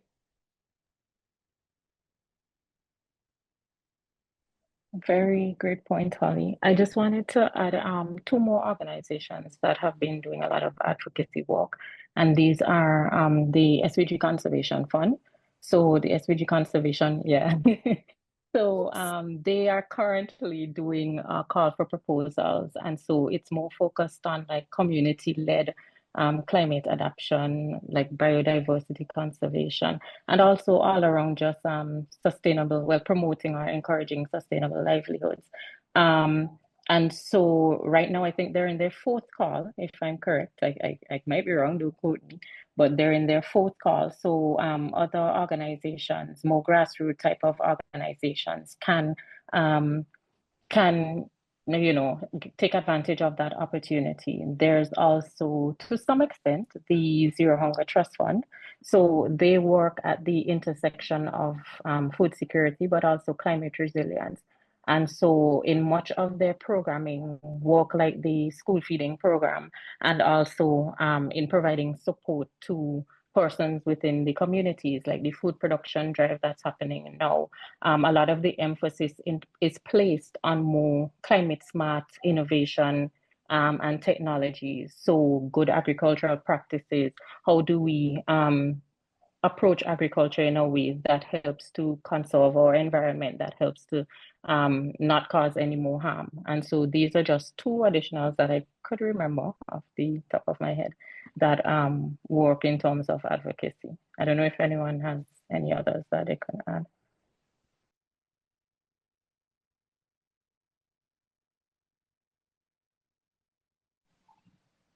I guess not. Okay, I think that's it for that question. There is a question in there. I know we're going through a list, but I had two as well. But can we read Samantha Bailey's question? Given the huge challenge that mental health care providers have, is there a role for the public to act as advocates in raising awareness and prioritizing mental health care services? What would you like to see? And so you say that one, but then also I do have something to couple on to that. Also, for those who are on the call, they might have loved ones who have stigma towards mental health as well. So, yes, what would you like to see in the community, and how would you equip, those who want to support others in mental health as well? So, basically, yes. How would you encourage, being professionals, how would you encourage people in the community to kind of take up that advocacy and support for destigmatizing mental health in the community and for their loved ones? So this is something that has come up, and I know it's something that is dear to Sister Bailey's heart. The idea of there being advocacy groups that come from the public. So of course, there's a responsibility for the Ministry of Health as the biggest healthcare provider in the country. Of course, there are private practitioners, but in terms of where the majority of people receive their healthcare in St. Vincent, it is through the public service. There's a responsibility for us to make sure that we have a service that is high quality, where we're meeting the needs of all of our citizens and helping them lead healthy lives, no matter where they are on the life course. That's kind of largely our vision and mission. However, in terms of agitating for those things and making sure that we get the resources that are allocated to us, a big responsibility for that comes from the electorate, right? It's the citizens who have to so there's a relationship between power and authority. There's a few at the top who have authority but power.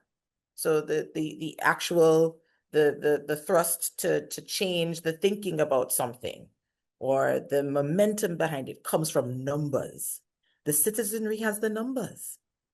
So to back up the efforts of, whether it's the practitioners working in the service or persons like myself who are working in influencing policy, helping that come to the forefront, it has to come from advocacy efforts within the population. Because there's also things that you can't say as a civil servant, right? There's commentary that you can't make.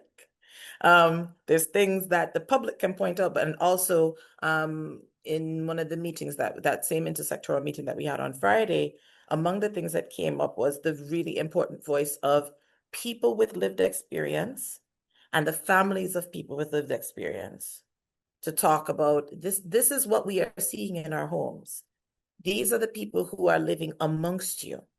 And these are the things that they are going through in terms of trying to get accessible care, attempting to reintegrate into their societies, and they want the same things that everybody else wants, to have jobs that pay them a living wage and that have them feel a sense of purpose, to have families, to raise children. People with mental health and psychosocial conditions want all of those things and can have them as well. We've had some persons who have been really powerful voices in this space. I think we could take a moment here to remember Desiree Richards, who was a really powerful advocate for this. So for persons who did not know her, Desiree Richards worked in continuing education. At the time of her passing, she was, I believe, the deputy head of continuing education, but she was somebody who was living with a severe mental health condition. She had bipolar disorder, and she was very vocal about, the needs of persons who both need inpatient and outpatient care, but also the things that from within her community, whether her family, her church congregation, the people who worked alongside her, how all of those things supported her recovery. So we need those voices that come from within the community to give us the press. I don't know if anybody else has a thought pertaining to this as well. Just to bolster your point in terms of, we do a series year in, year out of awareness campaigns, awareness programs, from community to police, to healthcare workers, to workplaces, etc. And one of the strong component is we need your voice. How can there be change if it is that you don't speak up? And also when we meet with families of our patients, we tell them about, your responsibility. We want you in this with us. You're a big part of someone's rehabilitation. And so we need you to be able to speak to your parliamentary representative, speak to someone, somebody who knows somebody, because as Dr. Alvis mentioned, there's just some power that some individuals have in certain capacities as opposed to others. So just to add that, in our awareness spaces, we make sure that we highlight the need for their voices to help us understand better, to help policies be enacted, etc.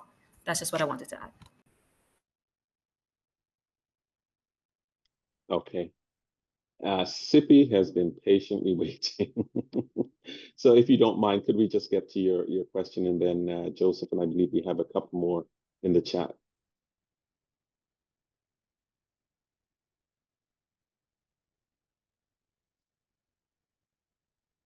You're unmuted now, but we can't hear you for some reason.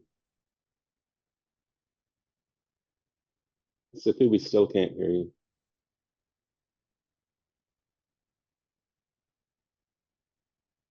Sippy, you might need to click on the audio button and the arrow that is going up, like the little pointed arrow on the audio button, and check to see that your speakers and your microphone are the chosen source that you'd like. In the meantime, maybe we should just move on to another question while Sippy is figuring out his technical difficulties. Joseph, you had a question as well.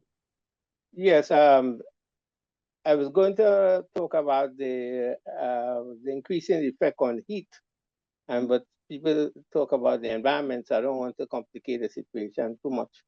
But this is something I think we are very behind in terms of dealing with, because you have heat affecting food agriculture, the quality of food, it affecting the workers, it affecting people's sleep, and all kind of stuff, like the heat, for instance, now is a heat that doesn't go away. It stays.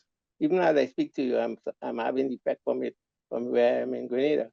So I think this is something that we need to seriously consider, because it has been proven that it affects violence. I mean, the level of violence and the behavior in children and all of that. So I think this is something we should pay a lot of attention on. And also, I want to say that I don't think Caribbean people make use of opportunities that are available. The Columbia University has been offering some courses over the years. I mean, I've been fortunate to benefit from it, free courses. And what I noticed that you would have a lot of Africans and Asians and so on, Europeans taking advantage of it, and some Latin American. But sometimes it may have a few Jamaicans, some Trinidadians, and a couple of Guyanese. I seldom see Vincent. There are a couple of St. Lucians. There's a course, a nursing course that is coming up to deal with the environment. I mean, climate and responders and so on is coming up soon. But it's there in a few days or so. And I would wish that people from St. Vincent would make use of it. It's just 11 weeks, 10 weeks, and 90 minutes per week, you know, and there's a lot of information that comes out of it. Aspects of mental health and so on comes up. So we need to make use of what is available.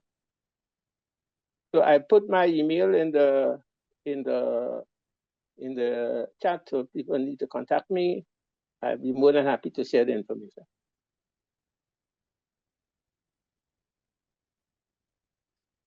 Okay. Sippy, are you okay now? No.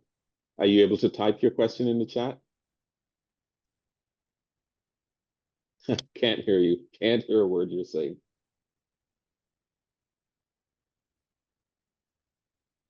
Okay, let's move on. Andrea, other questions? There is. I know Samantha has a question, if we can go with hers. Okay, you want me to speak? That's what you're saying?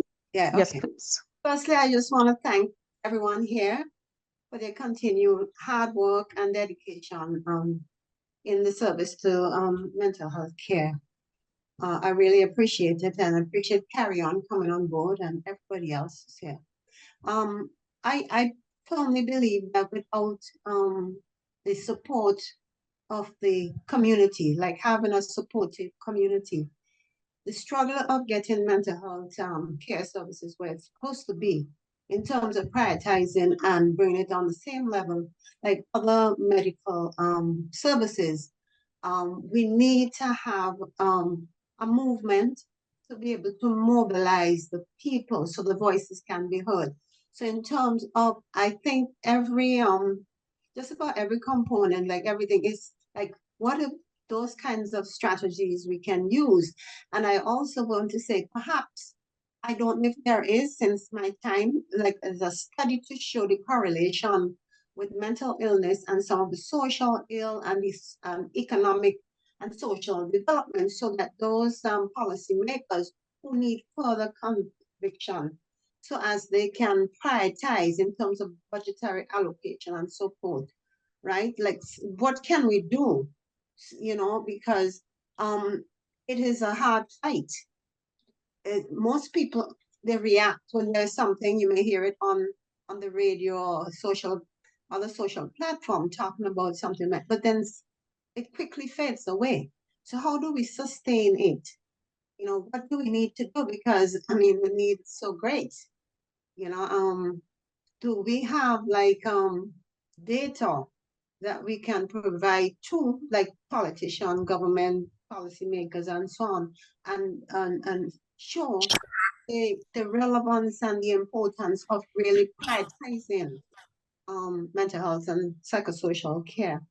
You know, and it's a everyday thing. It's not about a certain season or time like Mental Health Day or World Mental Health Day and so on and so forth. Because I've been there and I know that often you see people who have good intention and really trying to make a difference cannot, because the resources are not there to back it. And to me, that's one of the areas you really need help with to mobilize that. Thank you.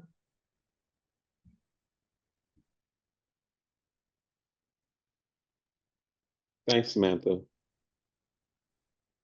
Andrea, any other questions? Okay, I think Samantha, if I'm correct, you answered your question that you had in the chat.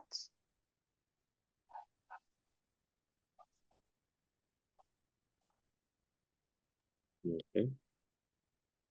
Let's see, Okay. Cheryl Ann has her hands up. Yes, Sippy is back, and I believe his mic is working. Sippy, are you there? Are you hearing me now? Yes. Yes. All right, go ahead. I had just one of my instrument off. I'm Sippy from Vincent Internet Radio, and one of the problems that I have, I've been doing some research for mental health, trying to introduce some programs to the radio, which we do basically on social media. And one of the things I would really like to do is to get in touch maybe with somebody from St. Vincent and the Grenadines so we could do a radio program, talk about mental health, because it seemed to be an issue that a lot of people just sweeping under the carpet. And because most of my program is being routed through social media, which can give us a bigger audience. So I would like to at least get to somebody in St. Vincent and the Grenadines. If you could put together a package for me, we do the program on a Sunday afternoon. I just have to put myself aside just for this one. So I would definitely like to get to somebody, and then we can put a program together to show some more light on health, mental health, because a lot of people sweeping it under the carpet and believe, well, I can take care of myself. Thanks. Just making sure I'm unmuted. Yes, excellent idea. You know, I don't know if Dr. Alves, if that's something you would want to get into, maybe the Hub Collective and or some of your team members, other team members, but definitely I think that's a wonderful idea, just of having the awareness and doing it in a forum or, you know, a medium that you can reach a number of people. So excellent idea.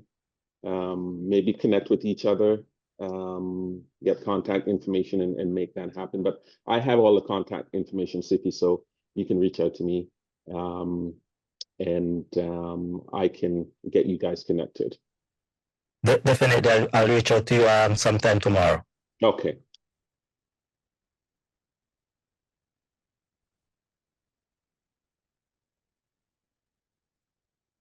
Cheryl Ann Mason, I believe, had a question. Yes, good afternoon, everyone. This is such an important conversation, and I'm happy that we're doing this.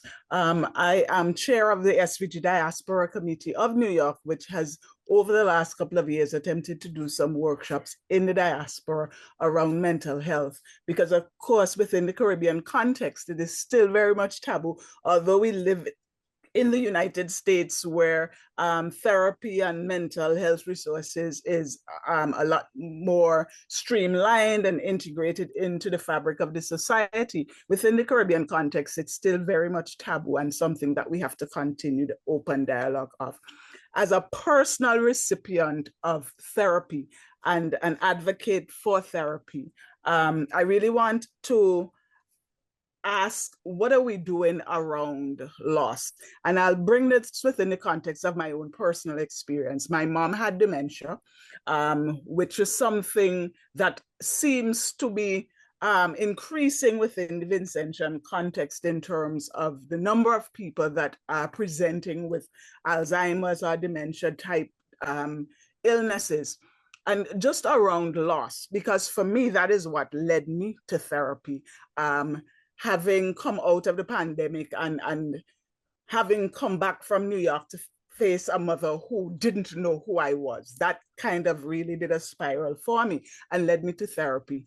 And so, you know, I have been coping a whole lot better with that particular loss, although she has now transitioned. I was able to cope with that loss, but I just feel as though this whole business of loss in our culture is something that we have to address more pointedly, because we're seeing a lot of young people passing. I know certainly when I was a youth, persons that would pass were in the 80s and 90s, or so it seemed. But now we're seeing a lot more younger people passing, and it has implications even for the family structure. So you have a young couple and the mother or the father passes, and now you're left with a single parent family structure or something like that. I think that is something that we really need to zero in on, because it has significant mental health implications and psychosocial implications as well, that I think that we need to zero in on this whole aspect of loss. And loss could be anything, you know, it within the context of disaster. It might be a home, it might be your livelihood, but just, you know, I think we need to pay a lot more attention to the aspect of loss, and really utilizing voices of people who are willing to talk about their experiences in terms of how they have dealt with it. So sometimes we think that we have to have dollars, and of course we know in terms of the nonprofit world, money really does help our work, but sometimes some of the work that we need to do doesn't require a lot of resources. So if we can find those voices who are advocates for things like therapy, if we can get them really normalizing the conversation and having more dialogue around it, so that folks feel that this is something they could do. So whether it is that we're inspiring young persons to go into the field, because we're talking about the scarcity of professionals within the Vincentian context, you know, so that people become more involved, and we have a more well society. I just wanted to kind of share that. Thank you, Cheryl-Ann. Very, very important point. Thank you. Anybody had any comments or feedback on that? No? Okay.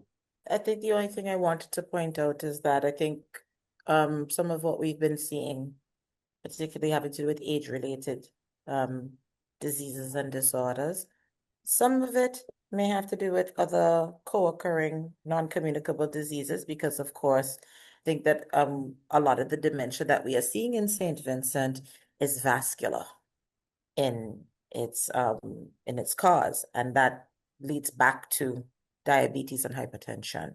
So that's worth noting that you see where there's a neurological condition, but it's tied in with other lifestyle related diseases that are the primary drivers of mortality in St. Vincent are non-communicable diseases. So it's worth noting.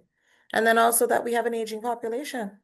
So I think, you know, what Mrs. Mason was pointing out, we're going to see more of that, and we're also going to see more people who are caught in having to manage caring at both ends of the lifespan, people who are simultaneously looking after children, but also looking after aging family members, and then also trying to account for their own mental health against the backdrop of climate change, of disasters, of sociopolitical unrest. So there's a lot going on at once. I think having said this before, and it may sound really simplistic, but even mentioning these things in settings that you might not ordinarily hear it, you know, in your barber shop, in your church, in your friend groups. If you're somebody who sees a therapist, I love it when somebody just casually says like nothing, oh, well, I was talking about this with my therapist, because those are the types of things that normalize it and have people starting to think, oh, no, seeking out mental health care and accounting for your mental health isn't weird. It isn't something that you only do if you're deeply in crisis. It's something that you do to just maintain your health in the same way that you would go and get a physical, or you go and get your yearly diagnostic screenings for things, right? It's the same thing. So my hope is that we continue to build it into things that people just casually mention, and it stops being something odd. Great point, Dr. Alves. I mean, you know, in order for us to change the mindset of the people of St. Vincent and the Grenadines, there has to be a lot of education. And that starts with us just openly talking about it and, you know, accepting it, showing the public that we do accept there is such a thing as mental health. And it's a priority. It should be a priority. We have a couple more questions. I see Bernadette Ambrose has her hand up, and hi Hayden, sorry to interject, but oh, you Dr. had it. Alves, not necessarily. Dr. Alves, can you check your phone, please? We have a little bit of an emergency. Oh, Sorry to do it through this. no problem. All right, lovely. You can go ahead. Okay, thanks. And I know Kimet and I believe Holly have to drop off, so we will be wrapping up shortly. But if they have to go, they will drop off. And thank you guys for being a part of this very, very important conversation. We have a couple more questions, and then we'll close it off for the day. Bernadette Ambrose, and then we have the SVG Tourism.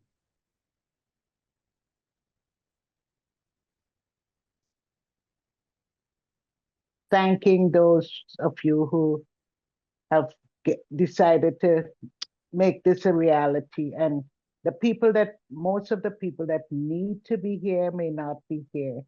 But I had a brother who was a mental situation, a mental case, and what he faced with his problem, it was despicable. The people when he was released, the people would run. Hear the crazy man coming, and people are running. Where he was taken in the mental home, the treatment that he was given, when I visited him and they said lunch, dinner is ready, he says he's not going. I said, why not? He said, survival is for the fittest. If he goes to the lunchroom, then he would lose his bed because there are not enough beds.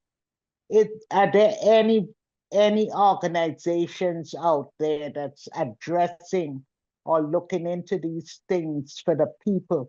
Because if you're already in that situation and to go into a worse situation, how is it going to help? How can you be made whole again? If you're sick mentally and have to be faced with all these issues when you get in there. Do we have any organizations that are looking into? I know that government, it's hard to get through with certain things, but do we have people that are willing to go and look into these issues?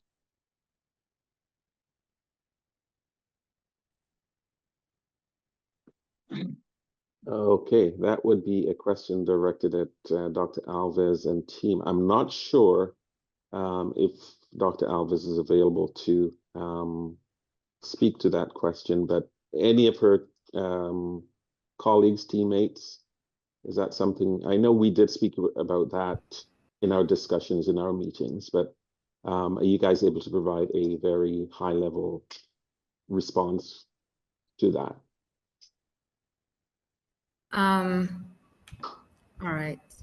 Sorry about that. So in relation to the question with regards to lack of resources, etc., at Mental Health Rehabilitation Center, and if any outside forces are able to influence change, I guess we had that discussion earlier posed by Sister Bailey with regards to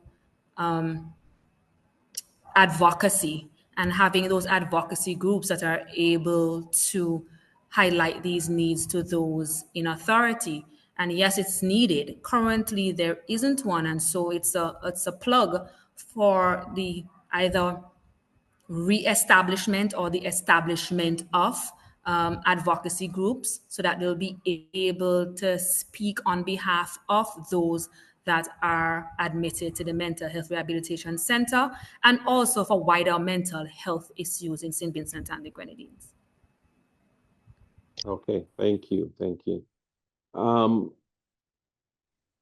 Shelley, are you there? I know there was a question. Hi, Hayden. Yes, I'm Oh, here. you are. Okay. Just to say something briefly, I'm really, really impressed with the program today.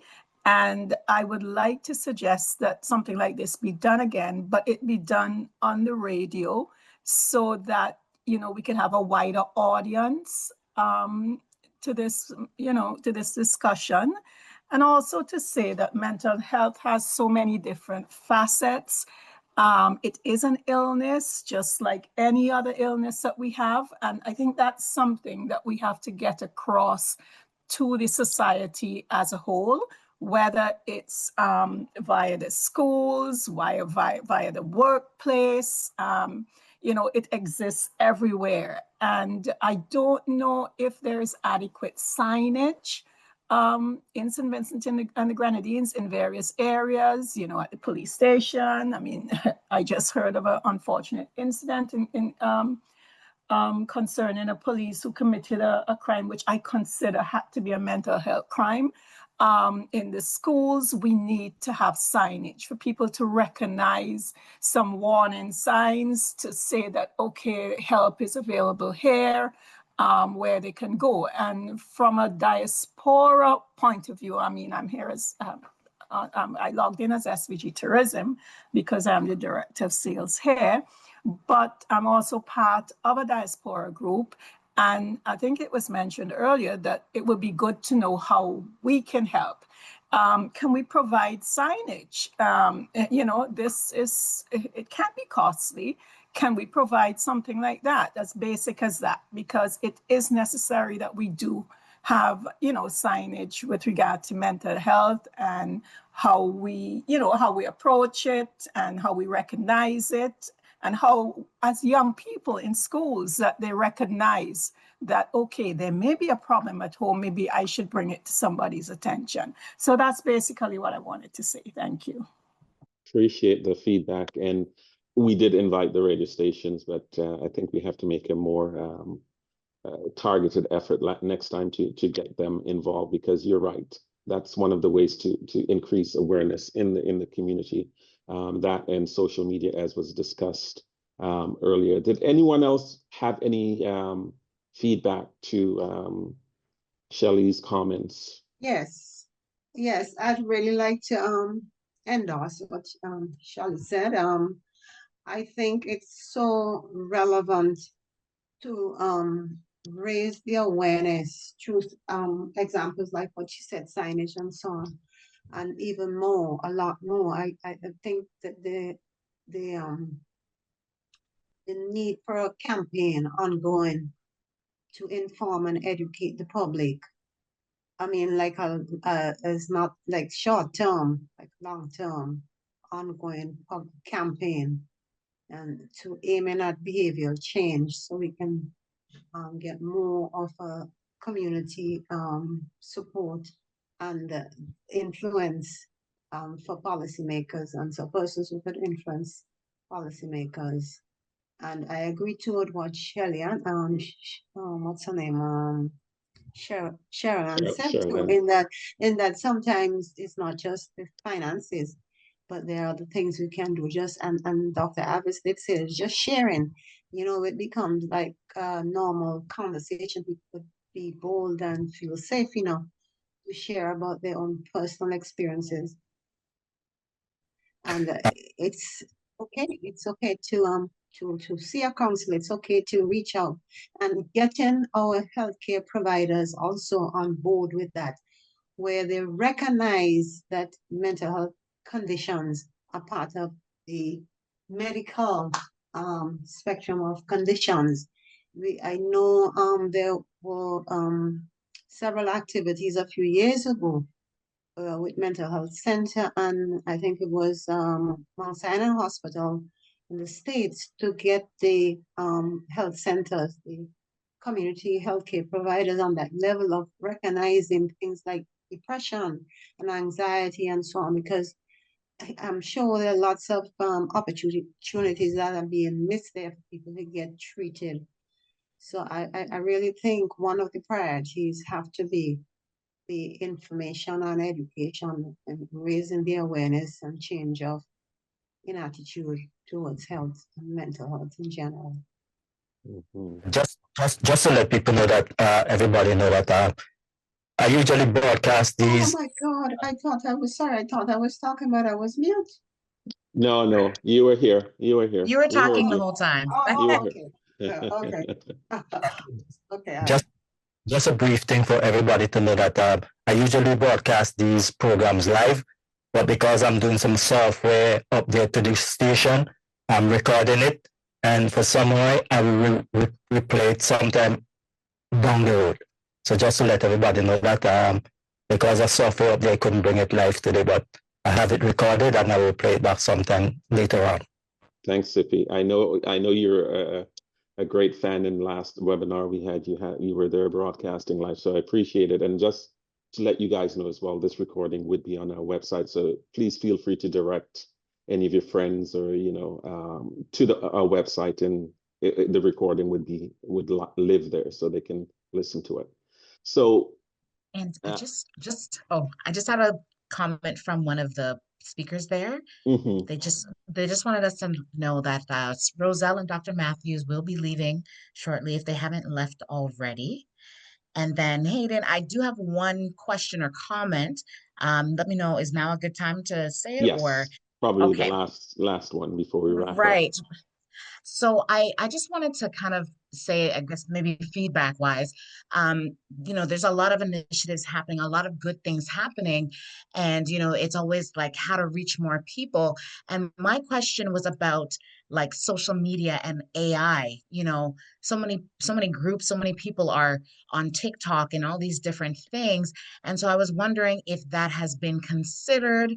And also, being that, I have a background in that, definitely willing to and open to connecting with different people looking to expand on the social media landscape.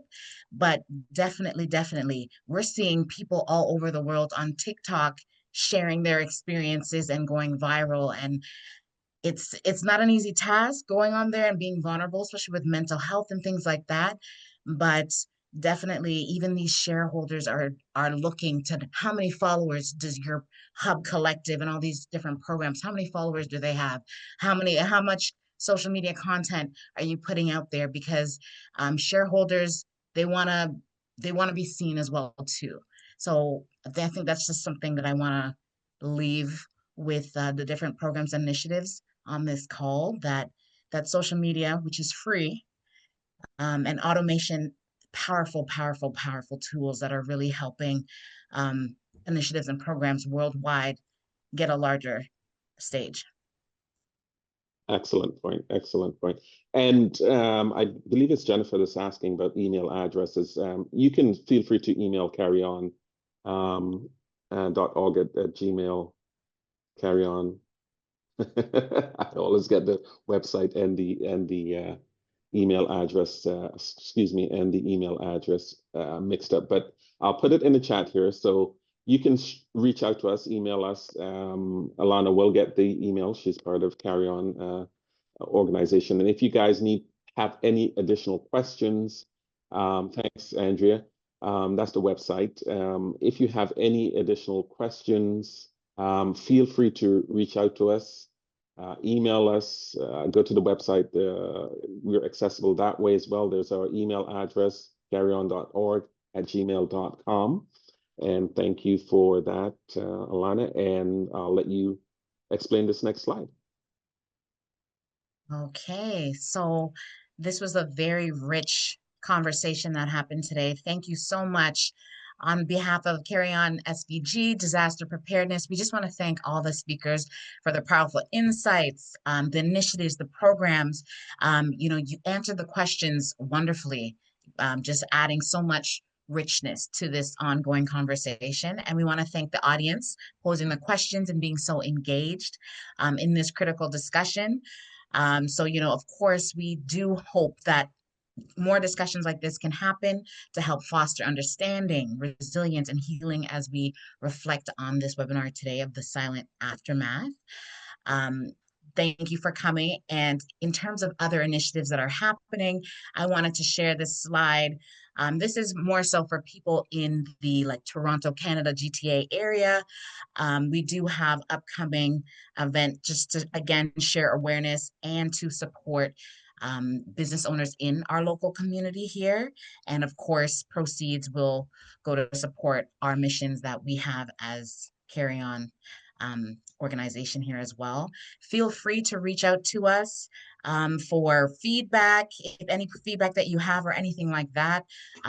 We're here, we're open, and we just want to support, even being, you know, for me, being from Toronto, we're always looking to support. So just thank you, the attendees, for joining as well today too. Mm-hmm. And one last thing, this webinar is a series. So quarterly webinars is what we do. This one was, you know, very important, as we've heard, but we'll continue to host these webinars. The next one should be in January, so keep a lookout. I'll be certainly sharing information on that, and then we have them every quarter.